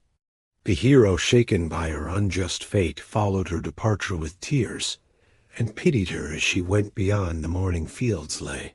Tartarus, where the wicked suffered eternal punishment, and the Elysian fields, where the blessed dwelt in eternal light. Here in Elysium, among souls preparing for reincarnation in the upper world, the hero found at last the shade he sought, and kisses his beloved father. Standing among green valleys, where spirits of future Romans waited their turn to be born. Have you come at last? The old man cried. And has the loyalty that your father expected conquered the hard journey? Am I allowed to see your face, my son, and to hear and speak in the familiar voice? I was counting the time and calculating when you would come. Nor has my care deceived me over what lands and what vast seas. Have you been driven to reach me? What dangers have beset you? My son, father and son tried to embrace 3 times, and 3 times the phantom grasped in vain, escaped his hands like light breezes, almost like a fleeting dream. But love transcends even death's boundaries, and in that blessed reunion and kisses revealed the final purpose of the hero's long journey. Come then, the father's shade commanded. I will show you your whole destiny and explain what glory awaits the race of darkness, what Italian children are to come, illustrious souls that will assume our name. He led his son to a hill from which they could see the countless spirits waiting to drink from Lethe River and forget their past lives before returning to flesh. Here were the souls of future heroes Silvius, who would be born to Lavinia in the woods, the Alban kings who would rule for 3 centuries, Romulus, who would found Rome and carry her walls to heaven, Augustus himself, son of a god, who would establish a golden age and extend the empire beyond the paths of the sun. Others will beat out bronze that breathes more softly and kisses prophesied. Speaking of the Greeks, who would excel in art and oratory, others will draw living faces from marble. They will plead cases better and trace with a rod the movements of the sky and tell the rising of the stars. You, Romo, remember to rule peoples with your power. These will be your art, and to impose the habit of peace, to spare the conquered and battle down the proud among the future souls. The hero saw Marcellus, Augustus's nephew, whose early death would rob Rome of a promising leader. The young man's shade moved with regal bearing, but dark shadows surrounded him, foretelling the grief that his loss would bring to the emperor, who loved him as a son. Alas, poor boy, and kisses mourned. If only you could break harsh fate, you will be Marcellus. Give me Lily with full hands. Let me scatter bright flowers and heap these gifts, at least upon my descendant's soul, and perform an unavailing service, the vision of Rome's future. Glory and sorrow complete. Father and son walk together to the gate of ivory, through which false dreams ascend to the upper world. Here, Anchises sent his son back to the land of the living, enriched with knowledge of his destiny and the destiny of the race that would spring from his loins. The hero emerged from the underworld as dawn was breaking over Kumar's ancient cliffs, rejoining his faithful companions who had waited through the night of his descent, among the shades. Now he knew the full scope of what fate demanded, not just survival, not just founding a city, but the establishment of a bloodline that would rule the world and bring order to chaos through Roman law and Roman virtue.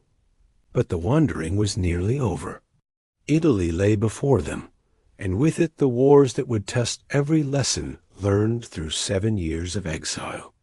But the hero now faced those coming trials with the knowledge that they served a purpose greater than personal survival, that through his sufferings and victories would be born an empire that would endure for 1,000 years and more.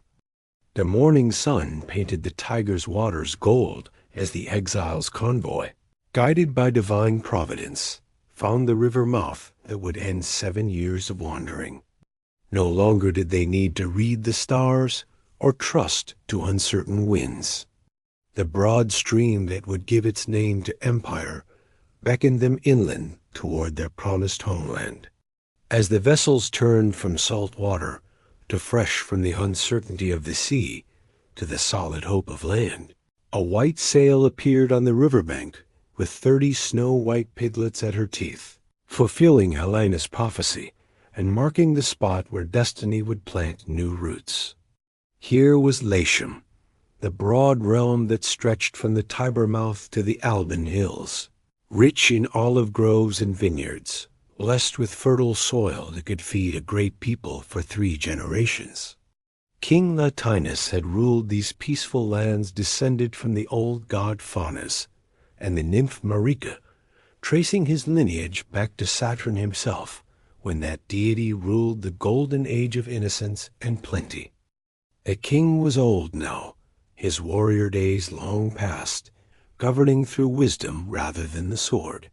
His greatest sorrow was that he had no son to inherit his throne, for his only child was Lavinia, a maiden of such beauty that suitors came from every corner of Italy to seek her hand. Among them Turnus of the Lions pressed his claim most ardently. Young, handsome, terrible in battle, supported by Queen, a martyr who favored his suit above all others.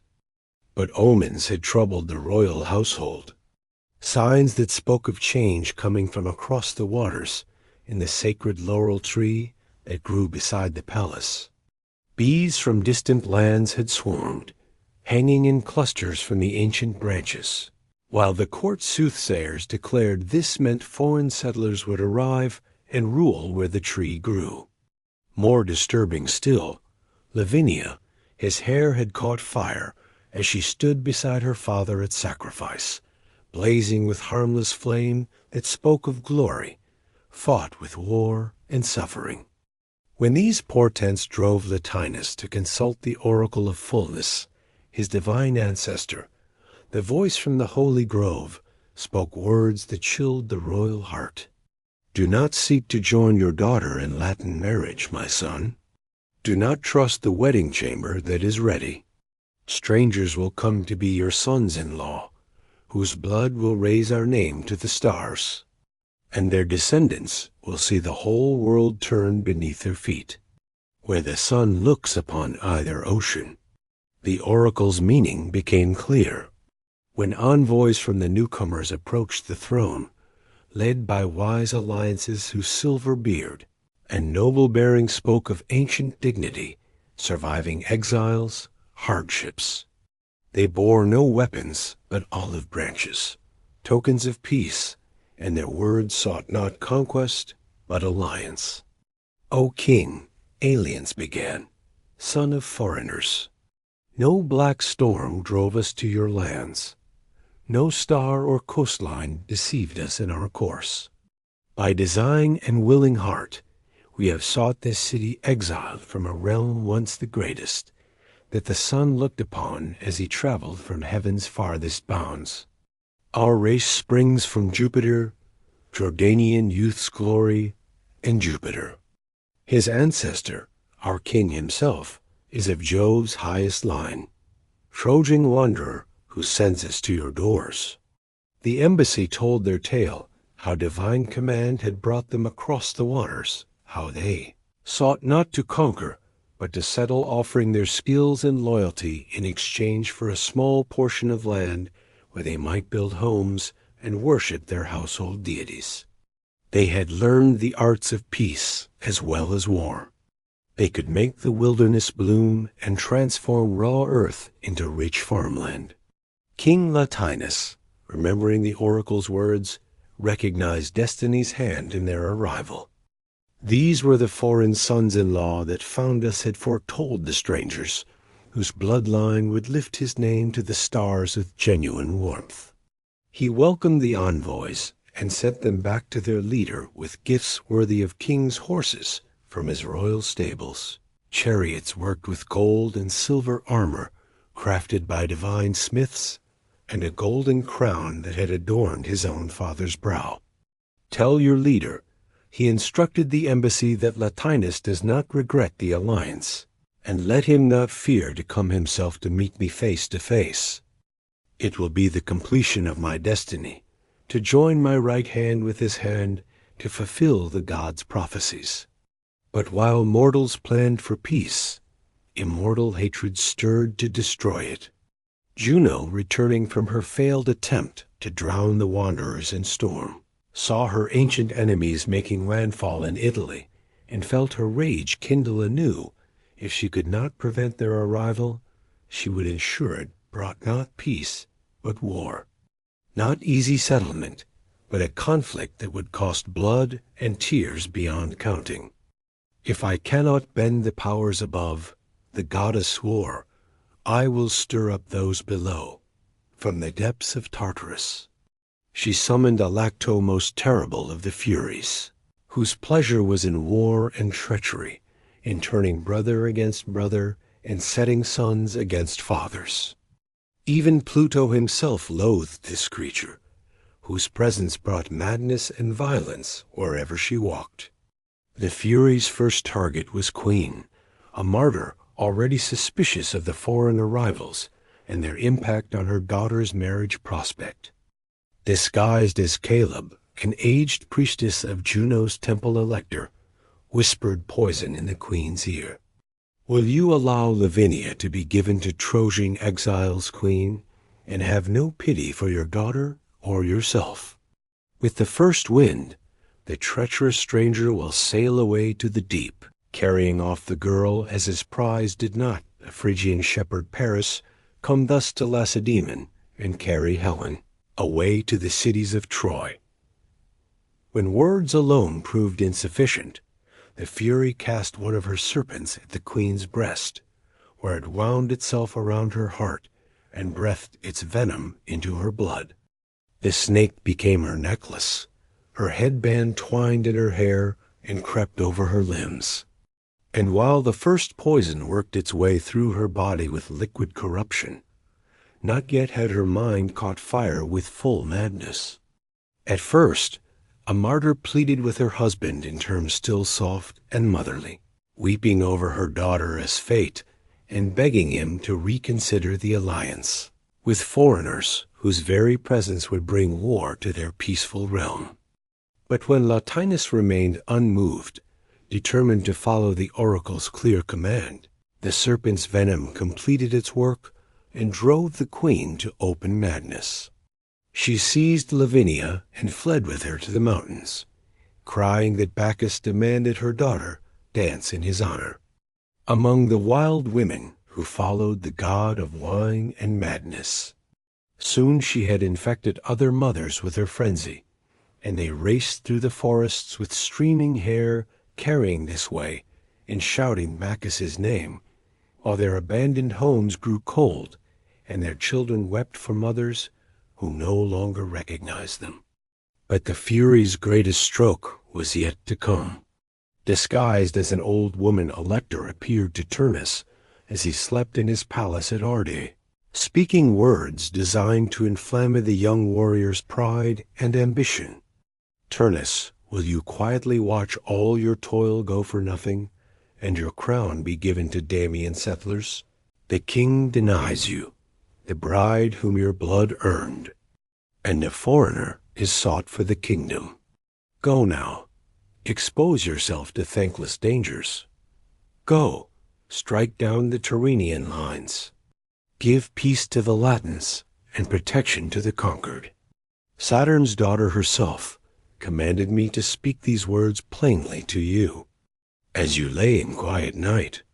When Turnus laughed at these words, mocking the supposed prophet and questioning her sanity, Electra revealed her true form, eyes blazing with fire, snakes writhing in her hair, twin whips crackling in her hands.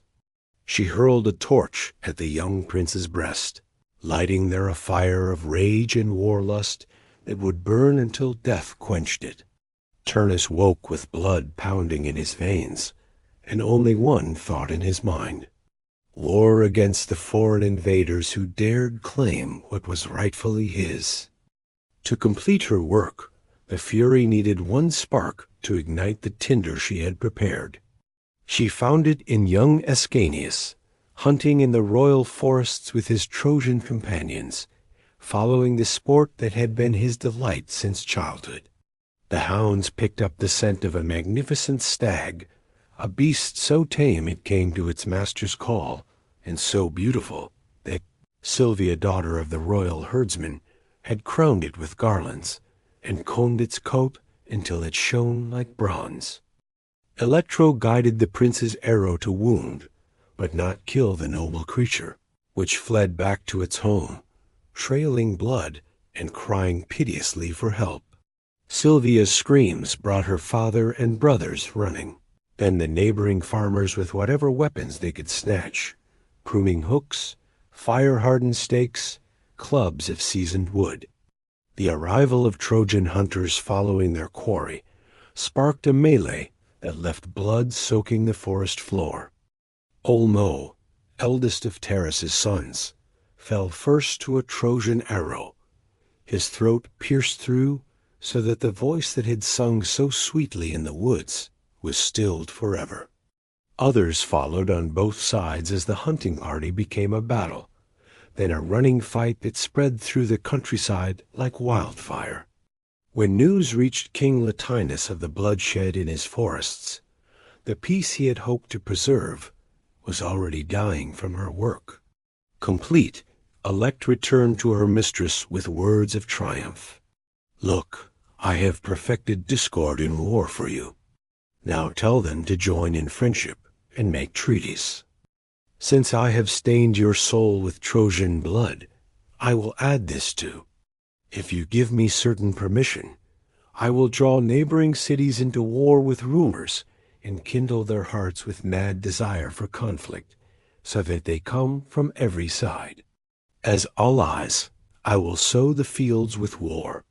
But Juno, seeing how quickly peace had turned to violence, dismissed the Fury with words that revealed even her own horror at what had been unleashed. Enough of terror. The causes of conflict are established. They fight hand to hand. Fresh blood stains the weapons that chance first put in their hands. Let such be the union, such the wedding that the glorious son of Venus and King Latinus himself celebrate the Father who rules high Olympus. Would not wish you to wander too freely in the upper air. Withdraw. If any further trouble remains, I myself will manage it." As war fever spread through Latium like plague, men who had lived their lives in peace remembered the weight of weapons in their hands. From every city came the sound of forged fires being rekindled and swords being hammered from plowshares. The poet's voice grows heavy as he catalogues the heroes who would die in the fighting massacres. Tamer of horses mustn't use the priest-killer with his son, loses this Camilla Amazon of the Vulcans, and above all Turnus, beautiful in his shining armor, terrible in his rage. The flower of Italian youth, who would learn too late that some prizes exact too high a price. King Latinus, seeing his realm dissolve into madness despite his efforts at peace, shut himself in his palace and would take no part in the preparation for war. Like a massive rock that withstands the fury of wind and wave, while lesser stones are swept away, he endured the storm of conflicting demands and remained unmoved. Since he could not control events, he would not be their instrument. Meanwhile, the stranger who had unknowingly sparked this conflict felt his own world shifting beneath his feet. The warm welcome he had received seemed like a dream, as reports reached him of violence spreading through the countryside, of armies gathering to drive the newcomers back into the sea from which they had come once again. As at Carthage, love and duty warred within his heart, the love of peace and settlement against the duty to defend his people and claim the destiny that heaven had promised them. In his distress, he sought guidance from the river god Tiber in us, whose waters had brought them to this promised but troubled land. As he lay sleeping on the Tiber bank, the deity appeared to him in the form of an aged man, gray-bearded and crowned with reeds, whose voice carried the authority of centuries. "O, offspring of divine race, the river gods spoke who bring back to us Troy city from its enemies, and preserve eternal Pergamon, long awaited on Florentine fields and Latin soil. Here is your certain home. Here your certain household gods. Do not retreat, and do not be terrified by threats of war. All the swelling anger of the gods has subsided to prove his words were truth and not mere dream. Tiberius promised a sign in order that you may not think these are empty images of sleep. You will find a huge saddle lying under the oaks by the bank, with 30 newborn offspring lying around her teats, white lying on the ground, white, young around her udders. That place will be your city, that certain rest from your labors. But the god also brought counsel for the trials. Ahead upriver lived Evander, an Arcadian king, who had led his people to settle on the hills beside the Tiber. These Greeks, enemies of the Latins in old feuds, would prove natural allies for the newcomers. More than that, they commanded the site where Rome herself would one day rise in glory. Rise then, Tiberius commanded, and as Aurora rises, pray properly to Juno, and overcome her wrath and threats with your prayers and vows. You will pay me honor. When you are victorious." Following the river god's counsel, the heroes selected 2 vessels and their bravest crews for the journey upriver to seek alliance with Evander. As they rowed against the current, the forest grew thick on either side until they reached the place where 7 hills would one day bear the weight of the world as greatest city. Now it was only pastoral countryside, where shepherds grazed their flocks and farmers worked small plots of grain. They found the Arcadians celebrating the festival of Hercules at the Aero Maxima, the great altar where the hero god had received sacrifice after slaying the monster carcass in these very hills. King Evander himself, though aged and white, had led the rituals that honored the deity who had cleansed their land of the fire-breathing giant who had terrorized the region. when the foreigners approached with olive branches and peaceful words. Young Pallas, the king's beloved son, stepped forward to challenge them before they could interrupt the sacred rites. But his father, wise in the ways of divine providence, recognized the nobility in their bearing and the destiny written in their faces. Young men, what cause has driven you to explore unknown paths? Evander asked, what do you seek? What is your race? Where your home do you bring? Peace or war? The reply came not from the hero, but from his heart, as he saw in the aged king a father's love that echoed his own recent loss.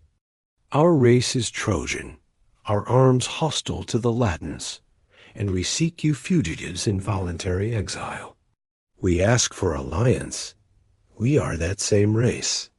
Perhaps fame has carried our name to you, whom treacherous Diomedes sought to capture with war, whom he attacked with unprovoked aggression. We left Asia and approached Europe's shores, exiled by Diomedes' might and by the fortune that conquers all Evander. His response revealed the complex web of ancient kinship that bound the Mediterranean world. O bravest of the Trojan race, how gladly I recognize you, and recall the voice and face and weapons of great and kisses. For I remember how Priam came to visit his sister, his scion, his kingdom, and to see Salamis, and then passed through our cold Arcadia. Then early youth was clothing my cheeks with down, and I marveled at the Trojan leaders, and marveled at lion maidens. Son, but on kisses walked above them all. My young heart burned with desire to address the hero, and joined my right hand to his. I approached and led him eagerly to Phoenix's walls. As he departed, he gave me a wonderful quiver and Lechian arrows, a cloak woven with gold, and the 2 golden bits that now my palace has. So kinship and honor joined hands across the years, and the alliance was sealed before the altar, where Hercules had received his due. That evening, as wine flowed and stories were shared, Evander told the tale of Carchus, the fire-breathing son of Vulcan, who had terrorized the region until Hercules came and strangled him in his cave, leaving the land free for peaceful settlement. But it was the next morning that brought the greatest revelation, leading his guests to the summit of the top. He and rock, where shepherds' huts now stood scattered among oak groves. Evander spoke words that sent shivers through the hero's soul. This grove, this hill with its leafy crown. Some god inhabits, which god we are uncertain. My Arcadians believe they have often seen Jove himself here, when he shook the dark aegis in his right hand and gathered storm clouds. Moreover, you see these 2 towns with walls thrown down. These are monuments and relics of ancient men. Father Janus founded this fort, Saturn, that one. But the name of this was Janiculate. Of that Saturnia here was the future site of Rome, where his descendants would build the eternal city that would rule the world. The hills that seemed so peaceful now would one day echo with the tramp of legions, the roar of crowds in the Circus Maximus, the debates of senators in the Curia. What seemed like rustic simplicity was destiny preparing its stage as they walked through what would become the Forum, where cattle now grazed among the reeds. Evander pointed out landmarks that would bear immortal names here, where you see scattered huts and demolished roofs. Once with cities, this Janus built that Saturn. The name of this was Janiculate. Of that Saturnia? That night, as the hero slept in Evander's simple palace, Venus came to her divine husband Vulcan with a request that would arm her son for the trials ahead, and the gods forge beneath Mount Etna, where the Cyclopes labored eternally at their anvils. The smith god began crafting armor that would tell the story of Rome's future glory. The centerpiece was a shield whose bronze surface became a canvas for depicting the destiny that awaited the hero's line. There was Romulus suckling at the she-wolf's teats, but there were the rape of the Sabine women and the wars that followed. It was Metis through fetters torn apart by horses for breaking treaty. There was Pausanias demanding the return of the exiled Tarquin. There was Horatio defending the bridge and Clear escaping across the Tiber at the shield center. Blazed the Battle of Actium, where Augustus would defeat Antony and Cleopatra to become sole master of the Roman world. Apollo himself was shown bending his bow above the battle, while the defeated fled toward the Nile's mouth, and Rome celebrated triumph over the forces of chaos and Oriental despotism. The shield as outer rim showed Augustus receiving tribute from conquered nations Marini and Dehai, Africans, and Indians, all bringing their wealth to honor the prince who had brought peace to the world after generations of civil war. It was a vision of empire that would span continents and endure for centuries, all springing from the exile's willingness to fight for his destined homeland. When Aurora's rosy fingers lit the sky, Evander led his guests to the place where divine armor waited, wrought by immortal hands and blazing with prophetic scenes. "Take these gifts," the old king urged, "which my divine kinsman sends, and do not hesitate to trust them in the crisis. These weapons will not dishonor you, neither the threats of proud Turnus nor the boastful Latins." As the hero lifted the shield and felt its weight, he was lifting the destiny of Rome itself, but the burden and glory of empire that would rest on his shoulders and those of his descendants. The cost of that glory would be measured in blood, his own people's blood, his enemies' blood, the blood of innocent farmers who wanted only to tend their fields in peace. But destiny, once accepted, demands its price, and that price would be paid in the battles to come. Armed with Vulcan's gifts and strengthened by Avengers' alliance, the hero prepared to return to his people and lead them in the war that would decide whether Troy's remnant would find new life or die forever on Italian soil. The hero's absence would prove more costly than any defeat in open battle. While he sailed upriver seeking alliance with Evander, the storm of war that Electro had kindled broke over his undefended camp like a hurricane of bronze and fire. Turnus, maddened by the Furies, torch and seeing opportunity and his rival's departure, gathered the flower of Italian youth and led them against the wooden walls, where the exile's people waited like sheep penned for slaughter. From every corner of Latium they came was Aeneas, the Etruscan tyrant with his devoted son, Zeus's masterpiece, son of Neptune. Terrible on his war-horse Camilla, the Vulcan maiden whose feet could run across wheat fields, without bending a stalk across wave tops, without wetting her saws. They brought with them the ancient fury of the earth itself, the rage of people who would not be displaced by foreign dreams. The camp that had sheltered the wanderers through 7 years of exile now became a fortress under siege. The hero had left strict orders before departing. If attacked, his people should defend the walls, but not venture forth to meet the enemy in open combat. Better to trust in timber and earth than risk everything on the uncertain chances of battle the wolves would hold. Until his return with avengers, warriors, and the divine armor that Vulcan was forging in his mountain smithy. But young hearts burned with different fire than wisdom counsels.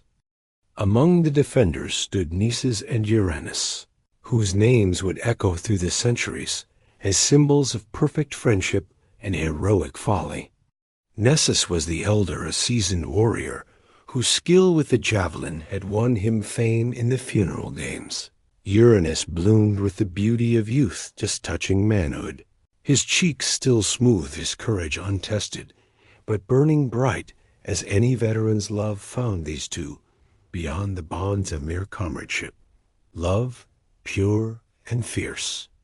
Is fire ready to sacrifice everything for the beloved's sake? When they saw their people trapped behind walls like cattle awaiting slaughter, when they heard the enemy's boasts, and saw the watchfires burning on the plain, their hearts could not endure the shame of passive waiting. Uranus Nessus whispered as they stood guard in the night, "Do the gods put this fire in our minds, or does each man's mad desire become his god?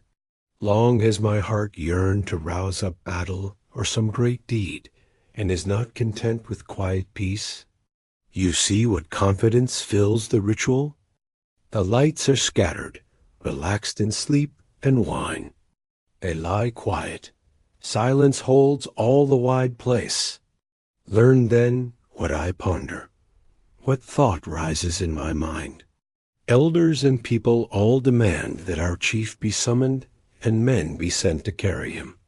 Certain news, if they promise what I ask for you, for the glory of the deed, is reward enough for me. I think I can find a path below that hill to the walls and towers of Palantir." The plan was desperate beyond measure to slip through the enemy lines in darkness, across 20 miles of hostile territory, and reach the hero. With news of the siege, the chances of success were slim, the chances of survival slim still. But the thought of their leader returning to find his people massacred drove them beyond the bounds of prudent calculation. Uranus, his young heart ablaze with visions of glory, begged to share the danger. "Do you refuse to take me with you into such great deeds, Nessus? Shall I send you alone into such perils? Not thus did my warrior father have felt his rear and teach me, amid Argive terrors and Troy's troubles. Nor thus have I borne myself with you while following great-hearted Aeneas in his uttermost fates. Here is a heart that scorns the light of life, and thinks that honor which you aim at well bought with life." Their comrades, waking to find the two preparing for departure, tried desperately to dissuade them. All the lights wept as he spoke. "O gods who rule over souls under whose empire Troy stands, you do not yet utterly purpose to destroy the Trojan race. When you have brought young hearts of such valor and minds so firm." But the young men's resolution could not be shaken, and at last their elders gave reluctant blessing to the enterprise. Ascanius, though barely more than a boy himself, understood the heroism being offered and made promises that revealed wisdom beyond his years. "All I have hangs on fortune's return, and in him lies my trust and solace. I call to witness my father's shade and the divine powers of the household. What good fortune returns to me by your coming? That same I deliver to you both. Restore me, my father. Bring him back to sight. Nothing can be sorrowful. When he is regained, I will give 2 silver cups rough with gold, which my father took when he captured a whisper, 2 tripods, 2 great talents of gold, and an ancient wine bowl which Sidonia and Dido gave into the night." They went past the sleeping gods, beyond the camp's protective walls, out into darkness where death waited with patient jaws. The enemy lay scattered across the plain, drunk with victory and wine, confident that the morning would bring easy slaughter of the trapped foreigners. They had not posted proper watches, and their sentries dozed at their posts, making the young warrior's passage seem guided by the gods themselves. But success breeds the overconfidence that destroys heroes. Moving through the sleeping camp like angels of death, they began killing the helpless enemies, not from necessity, but from the joy of slaughter, the intoxication of power over helpless foes. Romanus the prophet died in his sleep. Remus and his 3 servants, the Merus and Lima's young Serenas, who had played at dice until late and lay overcome with wine. Oh, Uranus, Nessus whispered as they moved through the carnage. Shall we make our way through the foe? This is our path, lest any force come against us. Do you keep watch far around and look out. I will devastate here and carve a wide path and guide you through. The killing might have gone on until dawn, but fatal beauty proved their downfall. Among the slain lay remnant is gear. A sword belt worked with gold, a helmet that gleamed like captured starlight. You realize his young heart, dazzled by such splendor, buckled on the belt and set the shining helm upon his head, not thinking that in darkness any brightness makes a target. They had nearly reached safety when a troop of Latin horsemen, riding late from Alba Longa with messages for Turnus, spotted the glimmer of moonlight on bronze motions. Their captain called out across the darkness, "Halt, warriors! What cause brings you on the road? Who are you in arms? Where do you go?" When no answer came, save the sound of feet fleeing toward the forest. He knew he had found enemies. The chase that followed would haunt Roman memory forever. After, through dark woods, they ran, the older man trying to shield his beloved friend the younger, slowed by the very spoils that had tempted him to his doom. Branches caught at the gleaming helmet roots tripped unwary feet, and behind them came the hunters with torches and swords, closing the gap with every stride. When the circle finally closed around them in a forest clearing, Nessus had escaped, but Uriel was caught, held fast by enemies, whose eyes burned with the fury of men who had found their comrades butchered in their sleep. No mercy would be shown to such killers, no quarter given to those who murdered sleeping men. "Stop!" Nessus cried, crashing back through the undergrowth with javelin raised. "Here I am, I who did it. Turn all your steel on me, over the wrong is all mine." He dared. Nothing could do nothing. I call this sky to witness, and the stars that know all things. He only loved his unhappy friend too well, but words could not turn aside the blade that Vulcans drove between your reality, his ribs, the steel that drank, the lifeblood of youth and beauty. With a cry that seemed to tear the night in half, Nessus hurled his javelin with such force that it pierced Vulcan's from back to breast, then fell upon his friend's body as the other Latins rushed in with swords. So died the most beautiful friendship that ever graced the earth, cut short by the iron necessity of war, destroyed by the very courage that made it glorious. The heads mounted on spears were carried back to taunt the besieged camp, and their mothers' wails rose to heaven like accusation against the gods who permit such waste of noble hearts. The sight of those beloved faces, transformed by death into horror, drove the defenders to such fury that they burst from their gates. Despite orders desperate to avenge their comrades or die in the attempt, the battle that followed raged around the walls like a tide of bronze and fire, neither side able to gain decisive advantage until Turnus himself appeared magnificent in his armor, terrible in his rage, like a wolf among sheep. The Roots' Julian prince moved through the combat, his sword drinking blood with every stroke he struck down, and a face bastard, son of Sarpedon. He slew young men up against his father's prayers. He cut down every mass, and a fitness ambitious, huge warriors, whose strength had been their pride, until Turnus proved that skill matters more than size.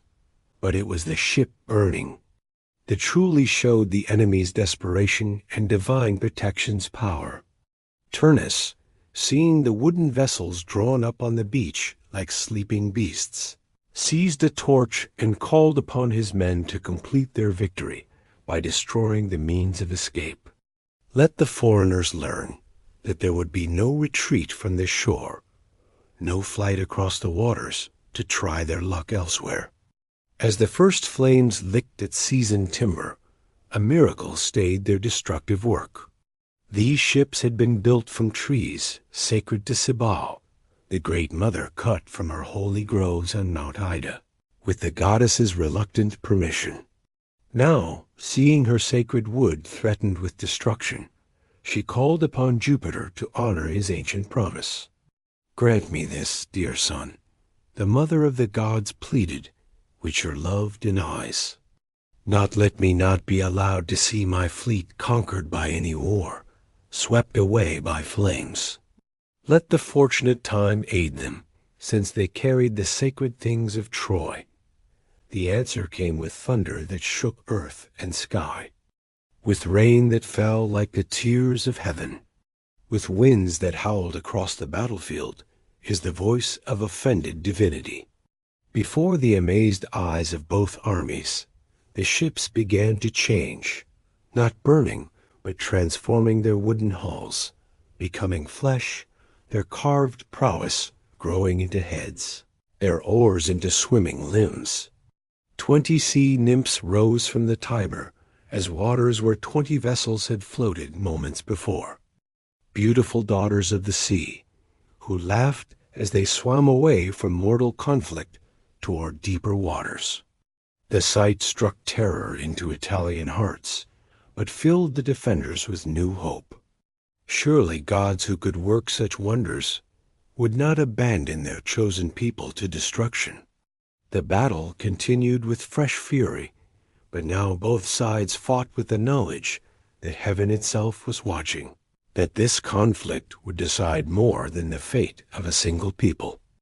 As night fell, exhaustion and the memory of divine intervention brought a brief respite. But with dawn would come fresh horror, for the heroes' return with allied forces would spark battles that would drench Italian soil with blood and decide whether Troy's remnant would find new life or perish forever on these foreign shores. In his tent, Turnus sharpened his weapons and planned the next day's assault, while across the plain the defenders counted their dead and prayed for their leaders' swift return. Neither side could imagine the greater tragedy approaching that when the hero did return, when the battle was joined in earnest, the flower of both peoples would fall like grain. Before the reaper's blade, the night passed slowly, marked by the groans of wounded men and the tears of women who had lost sons and husbands in a quarrel they barely understood. In a few hours, Aurora would lift her rosy light over scenes of carnage that would make this day's killing seem like children as games. The real war was about to begin, and with it would come losses that would shadow even victory. Young Aeneas, keeping watch from the highest tower, saw the enemy fires stretching across the plain like fallen stars, and whispered prayers to his father's shade. Soon, very soon, he would learn the true price of the destiny that heaven had laid upon his house, a price that would be measured not just in his own people's blood, but in the blood of brave enemies whose only crime was loving their homeland too well to surrender it without a fight. War had come to light him, and war would take its toll from every house, every heart, every hope that mortals cherish. The gods had set the stage. Now mortal actors would play out the tragedy to its bitter but necessary end, knowing that from such suffering would be born an empire that would bring order to a chaotic world, but at a cost that only the gods themselves could justify. Dawn broke over a battlefield, where the young and brave lay twisted in death's embrace. The beauty transformed to horror. Their dreams of glory ended in pools of blood that would nourish alien soil. The Trojan chief stood among the carnage, his divine armor gleaming like captured sunlight, but his heart heavy with grief that no victory could lighten. Before him lay Pallas' defender's beloved son, struck down by the roots, Julian Prince, in his first taste of battle, the golden belt of his slayer glittering obscenely around the young warrior's waist. Here was the price of fate made manifest. Not just an enemy dead whose courage he could honor, even as he mourned the necessity, but in the death of innocence, of youth that should have lived, to see the peace that this war would. Pallas had followed him to battle with a boy's enthusiasm and a champion's heart, seeking glory beside the man who had become a second father to him. Now he would return to Evander as cold flesh, another offering on heaven's bloody altar. The wandering captain's tears fell like rain as he spoke over the young man's body. Poor boy, when joyous fortune came, she grudged you this gift to see my kingdom, and return victorious to your father's house. This was not the promise I gave about you to your father, Evander. When he embraced me as I left, and sent me to win a great empire, and anxiously warned me that the men were fierce, and the race was hard in battle. And now he perhaps held fast by empty hope, is making vows and loading altars with gifts, while we escort his lifeless son with unavailing honor. He who now owes nothing to any god. The funeral cortege that bore Pallas home was magnificent and terrible. 1,000 chosen warriors escorting the bier, Etruscan nobles and Arcadian fighters walking with reversed spears, riderless horses that had carried the youth to his last battle. But no display of honor could ease the blow that awaited his father. No ceremony could restore the light to eyes that had looked on their only son's face for the last time. At Pantheon, King Evander waited with the hope that torches parents whose children have gone to war. When he saw the procession approaching in funeral array, when he recognized the still form on the bier, his cry of anguish echoed from the 7 hills like the voice of the earth itself, mourning its children. This is not the return you promised me, my son. The old king wailed as he embraced the cold body. Was I too confident in entrusting you to the Dardan prince? Was my fatherly love stronger than caution? Yet this death in battle is no disgrace. No wound from a coward's flight stands you. You fell facing the foe, struck down as you advanced. I would not wish you to live unmanned, nor should you have sought safety through shame. The sight of such grief of love transformed to unbearable loss hardened something in the sign of Venus's heart that had been wavering. Mercy was a luxury that war could not afford. Honor to brave enemies was noble sentiment that the dead could not appreciate. When next he met the enemy champion, when he saw that golden belt that had been torn from Pallas's dying body, there would be no room for clemency, no space for the gentleness that peacetime allowed. But the war's momentum carried all before it, like a river in flood. Attempts at negotiation, at finding some middle ground between foreign settlement and native resistance, founded on the simple fact that neither side could trust the other's promises. King Latinus, weary beyond measure of the bloodshed, proposed single combat between the champions to decide the issue, without further slaughter of innocent men. Too long have we fought this war at our common cost. The old king declared to his assembled nobles, if we must decide our fate by war, and I see no other course that the alien will accept. Let the combat be between 2 men alone, not thousands. Let the enemy champions meet in single fight, and let the winner take both kingdom and bride. The rest of us have shed enough blood for decisions that rulers should make. The proposal might have found acceptance if divine intervention had not shattered the fragile hope of limiting the carnage. Juno, seeing her champion's cause wavering, sent her sister Juturna to stir the roots to fresh violence. Disguised as the warrior Camas, the river goddess moved among the troops. whispering doubts about their leader's wisdom in accepting single combat with a warrior who bore divine armor and enjoyed heaven as protection. Are you not ashamed? She challenged them to offer one life for all these thousands. Are we unequal in number and strength? Hear all the exiles and Arcadians. Here are Etruscans hostile to our prince. Scarcely will half of them have opponents if we all fight. He will rise in fame to the gods whose altars he devotes himself upon, and he will live on the lips of men. But we, robbed of our native land, will obey proud masters. We who now sit idly on the field. The inflammatory words found eager ears among warriors who had seen their comrades die and wanted revenge, not some bloodless resolution that might cheat them of vengeance. When an omen appeared, an eagle seizing a swan, but then being mobbed by smaller birds until it dropped its prey. The augur, to alumnus, interpreted it as a sign that the many could overcome the mighty through united effort.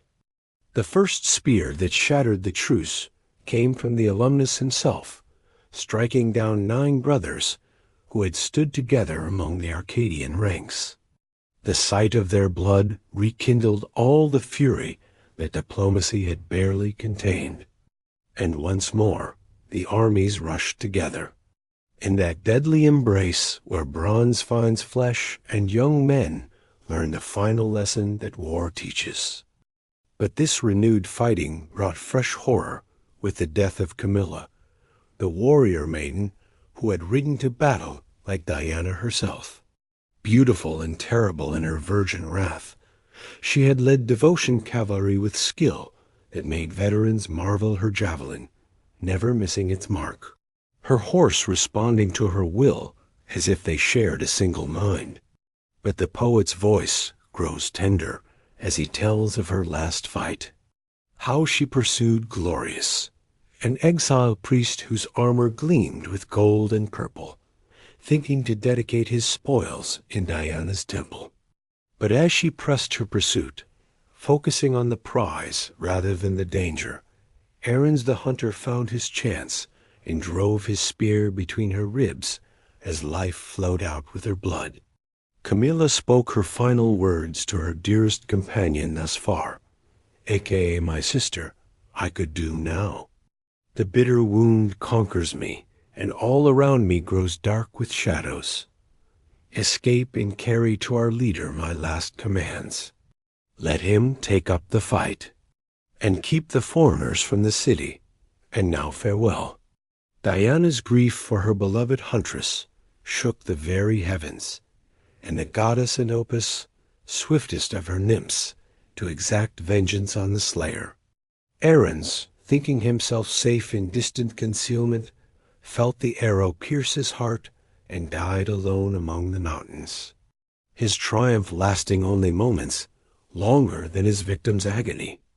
With Camilla's death, the last hope of Italian victory in open field, died too, the rich Julian commander receiving word that his cavalry was broken, and the enemy approaching the city walls, felt the weight of doom closing around him like the coils of fate itself. No more could he delay the single combat that both honor and necessity demanded, but no more could he hope that others might win the victory that his pride had made inevitable. The morning of the final duel dawned clear and bright, as if the gods themselves wished perfect visibility for the tragedy they had ordained. In the space between the armies, marked out like an arena for gladiatorial games, 2 champions would settle what thousands had died. Failing to resolve the prize was a kingdom, a bride, the future of 2 races. But the cost would be measured in more than the winners. Triumph. The young Richarlison came to the field magnificent in his bronze armor, his sword bright as captured fire, his shield bearing the image of Rio, transformed into a heifer by jealous Juno's wrath. He moved with the deadly grace of a lion that has sighted its prey, beautiful in his pride, terrible in his certainty that this day would crown him with glory, or grant the warrior's death that was better than shameful defeat. His opponent bore the divine armor that Vulcan had forged, the shield that showed Rome's future glory blazing on its bronze surface. But beneath that celestial protection beat a heart heavy with the knowledge of what this moment would cost. Not just his enemy's life, which honor demanded, but his own transformation from man seeking peace into instrument of heaven's harsh will. The terms were simple and terrible in their finality: single combat to the death with no intervention from gods or men. No mercy for the defeated, no quarter given or expected. The winner would take Lavinia as his bride and rule Lyceum as its king. The loser would pay with his life for the presumption of challenging the appointed course. As they faced each other across the measured ground, both men knew they were playing out a drama written by powers beyond their understanding. This was not merely personal rivalry, but the collision of two lords, one that must triumph, one that must die, so that the future could be born from the ashes of the past. King Latinus spoke the ritual words that bound both champions to their doom. Let the gods be witnesses to these agreements and this covenant. If victory falls to our prince, the exiles defeated will withdraw to abandoned city, and Ulysses will leave these fields. Nor shall the race of the wanderer ever return in war to trouble this realm. But if victory grants the fight to our guest, as I rather think and rather wish the gods would will it, so I will not command Italians to obey foreigners, nor do I seek kingdoms for myself, that both races unconquered join under equal laws in everlasting treaty. The combat began with the ritual exchange of spears, both warriors testing each other's god, measuring the distance and timing that would determine life or death. They circled like wolves, seeking advantage, the shields catching the morning sun, the breathing harsh in the sudden silence that had fallen over both armies. Then the root Julian struck first, his spear driving toward his opponent's breast, with all the fury of a man fighting for everything he held dear. But the divine armor turned aside the bronze point, and the weapon shattered against celestial protection. Like mortal hope against heaven's design, the Trojan captain's return cast was true, his spear driven with the strength of one who fought not for personal glory, but for the lot of unborn generations. The point found its mark in his enemy's thigh, sending the Julian champion to his knees. His blood flowed bright across the grass.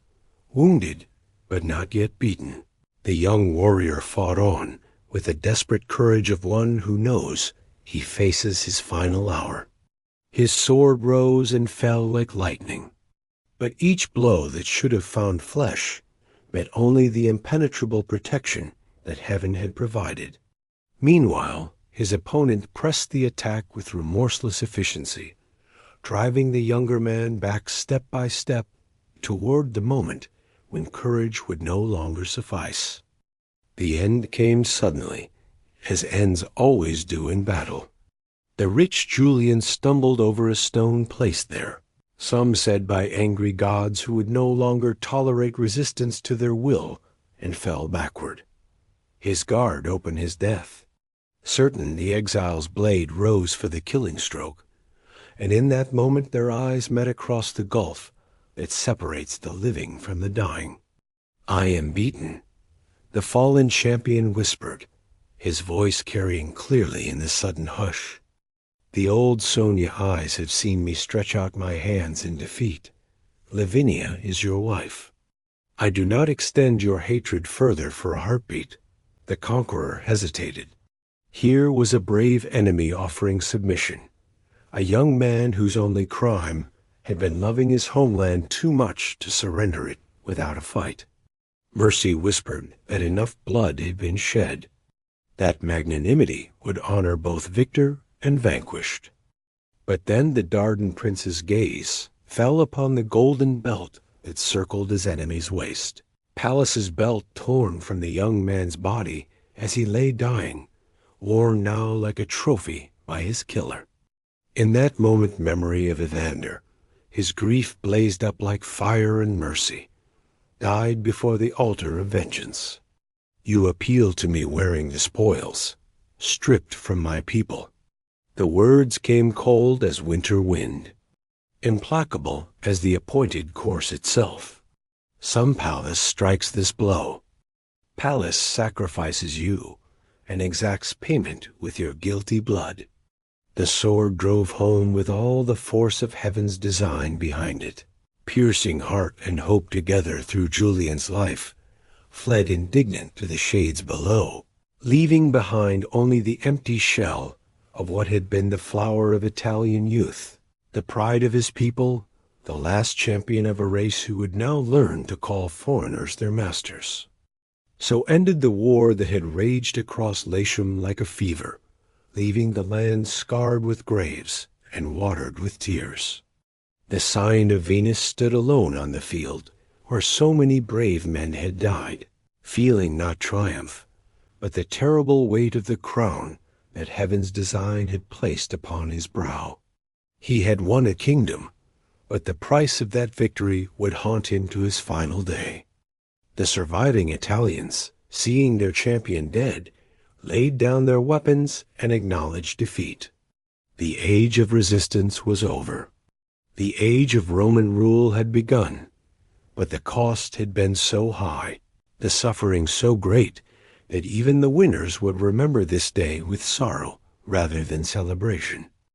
As the young warrior's soul fled to the underworld, the poet Voice follows it with something like mourning for the waste of noble life that the appointed course demands as the price of its grand designs. The fallen champion had died as warriors die, facing his lot with courage. Even when hope was gone, he deserved a better end than this, a gentler doom than becoming a stepping stone for another's glory. But heaven's design is deaf to human wishes, blind to human tears. What must be will be, and the price will be paid by whoever stands in the path of divine will. The new age was dawning, but it rose from ashes of the old, and its light was stained with the blood of all who had died, resisting changes they could not prevent and could not understand. The blood of the fallen prince had barely dried upon Italian soil, when silence fell across the battlefield. Not the quiet of peace, but the hushed awe of mortals who had witnessed fate itself, written in bronze and flesh. The Trojan chief stood alone among the carnage, Vulcan's divine armor gleaming like captured starlight. But his victory felt hollow as autumn wind through empty chambers. He had won a kingdom, claimed a bride, fulfilled the prophecies that had driven him across wine dark seas. Yet the taste in his mouth was bitter as wormwood, salt as tears. This was the moment Virgil had labored 7 years to create, the climactic instant where personal choice collides with cosmic necessity, when mercy dies on the altar of vengeance, where the founding of civilization requires the sacrifice of everything gentle in the human heart. For the poet understood what his readers in Augustus's golden age sometimes forgot. That dominion, however glorious, is always built upon the bones of the conquered. That order's light casts shadows deeper than any barbarian darkness. The shield that the exile bore upon his arm told a different story than the one his eyes had witnessed. They're wrought in deathless bronze by divine artifice. Augustus Caesar received the submission of conquered nations. While peace herself closed the gates of Janus' temple there, the Battle of Actium showed the city's triumph over Egyptian decadence. Order conquering chaos, the future, rescuing the world from civil wars. Abyss, but here, on this blood-soaked field in Latium. The price of that future glory lies scattered in pieces that no artist would ever commemorate. Pallas, beautiful in his youth, struck down before his valor could ripen into wisdom. Lawsuits defending a father whose cruelty he could not see, but whose blood he shed nonetheless. But Camilla swift as wind across wave-tops, brought low by the very glory, she pursued Nisus and Urias, whose love had been pure as spring water until war corrupted it into mutual destruction. And now the Julian champion himself, magnificent in his pride, terrible in his courage, dead because he loved his homeland more than life itself. These were the offerings that heaven's plan demanded for the city's birth. Not the blood of cowards or villains, but the heart's blood of heroes, the life force of the young and brave and beautiful. Dominion could only be purchased with such coin, and the purchasing was a wound that would never heal, a necessary evil that remained evil despite its necessity. The poet's voice carries the weight of this knowledge as he traces the arc of his wandering hero's journey from the ashes of Troy to the throne of Latium.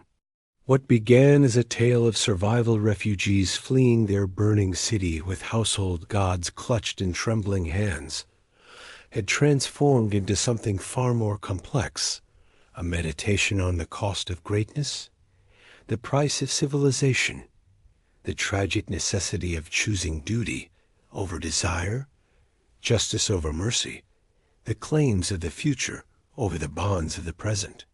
For Virgil, writing in an age when Augustus had brought peace to a world exhausted by generations of civil war, understood both the glory and the burden of what the eternal city had become. The commonwealth that stretched from Britain's misty shores to Egypt's burning sands, that had built roads and aqueducts and forums in lands where wolves once howled, that had given lore and language and literature to barbarian tribes. This marvel of human organization had not sprung from nothing. It grew from seeds planted in Trojan soil, watered with Italian blood, tended by hands that had learned to choose necessity over inclination. The shield's imagery revealed the pattern that connected past to present, legend to history, the exile's personal suffering to the Commonwealth's public glory.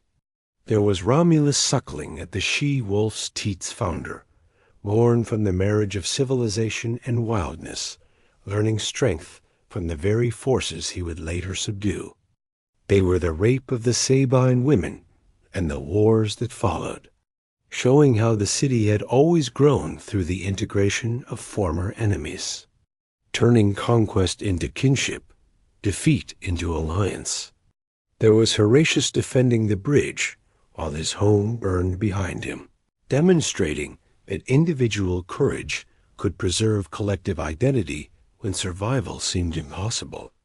There was clear escaping across the Tiber, proving that the city's women possessed the same virtue as its men, that the Commonwealth's strength flowed from both genders, sharing its burdens and its glory. But the shield's center blazed with contemporary triumphs.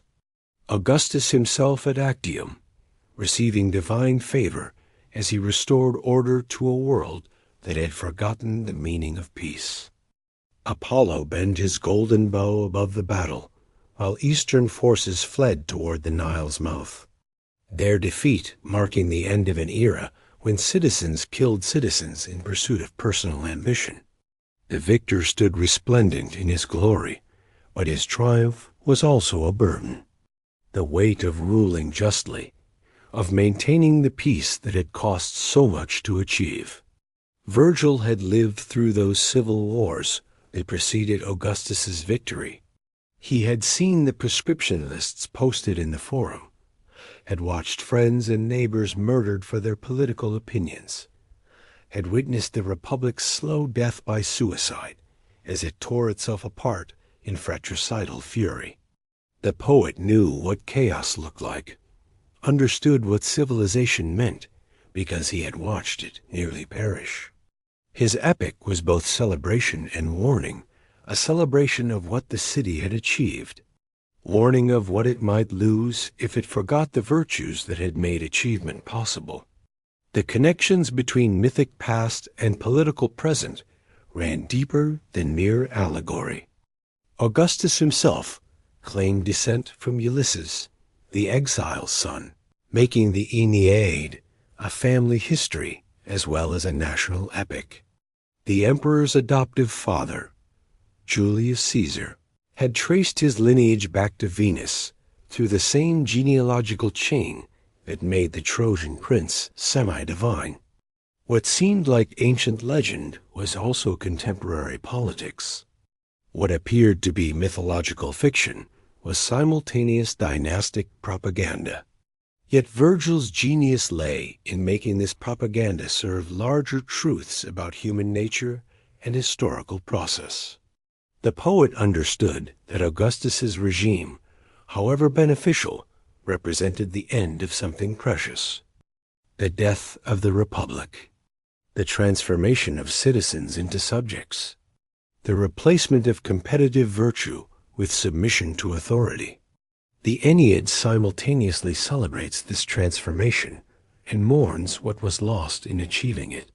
The exile's character embodies this ambivalence. He is dutiful, where Achilles was willful, pious, where Odysseus was clever, devoted to collective good. Where Homeric heroes pursued personal glory, he represents a new kind of heroism appropriate to an age that valued order above individual excellence, stability above competitive achievement. Yet this very virtue makes him somehow less compelling than his Greek predecessors. More admirable, perhaps, but less vivid, less immediate, less recognizably human in his passions and weaknesses. The poet's treatment of love throughout the epic reveals the same tension between public necessity and private desire. Dido's passion for the wandering prince produces some of the most beautiful poetry in any language, but it must be sacrificed to the appointed lot.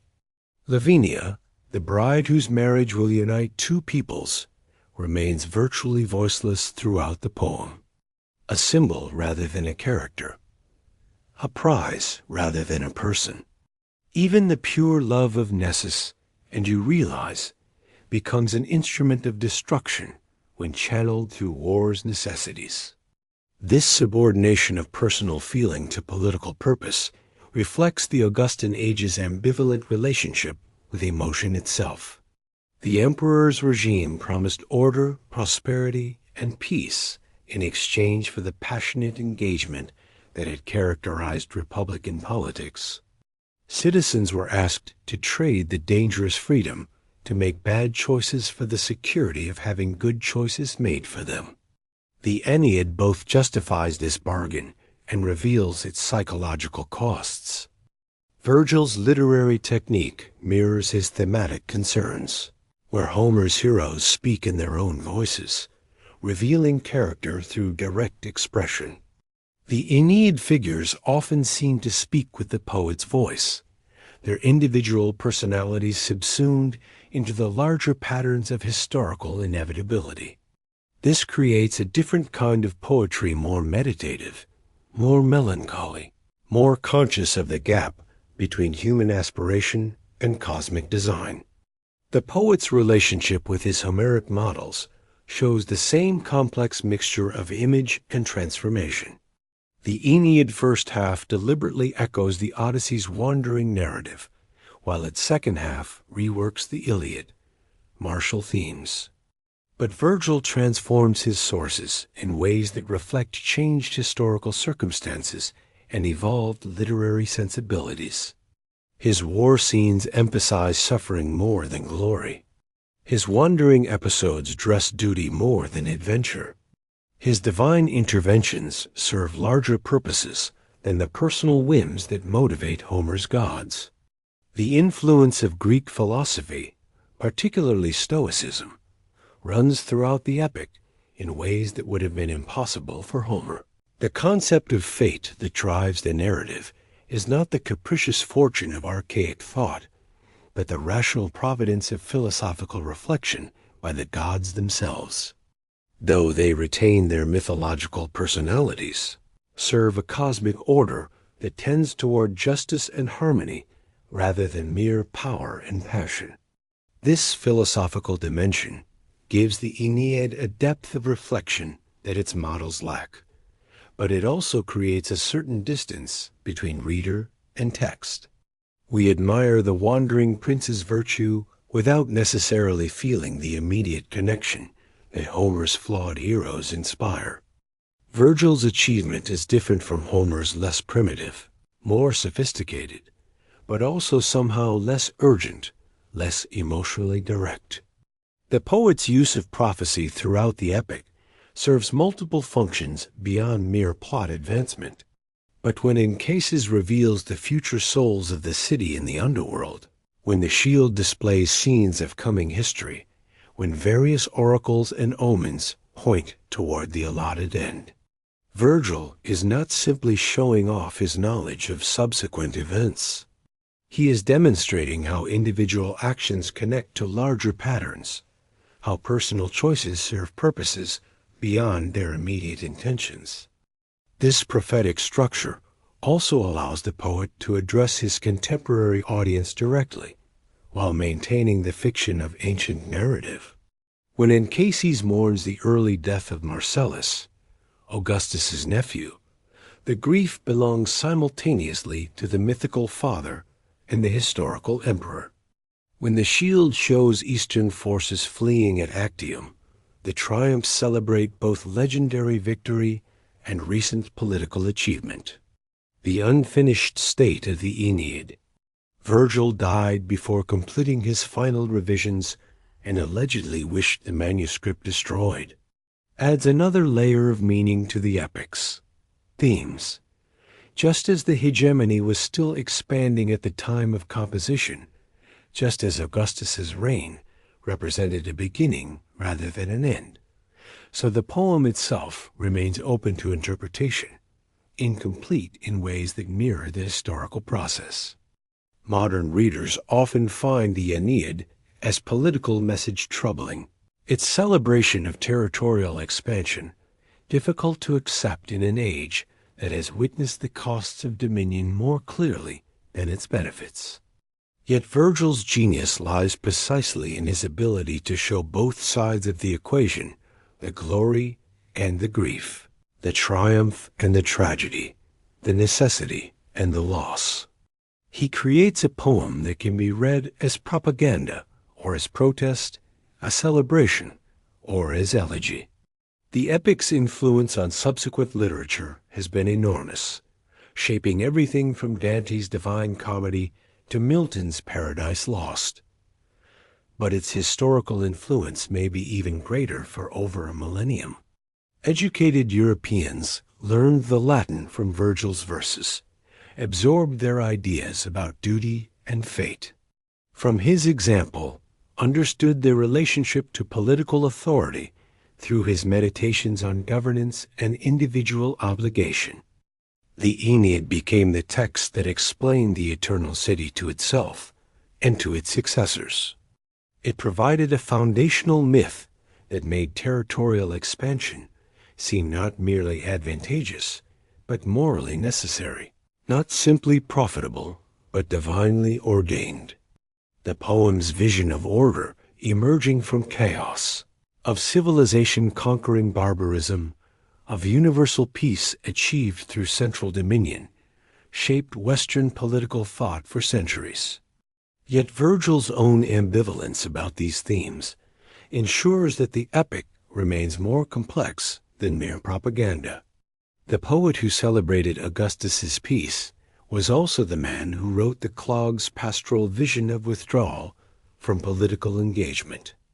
The author who glorified the appointed lot was also the artist who created Dido's Passion and mourned Turner's death. The Aeneid contains its own critique, carries its own shadow, admits its own costs even as it proclaims its necessity. In the end, the wandering prince stands as a figure both heroic and tragic, admirable and pitiable, successful and diminished.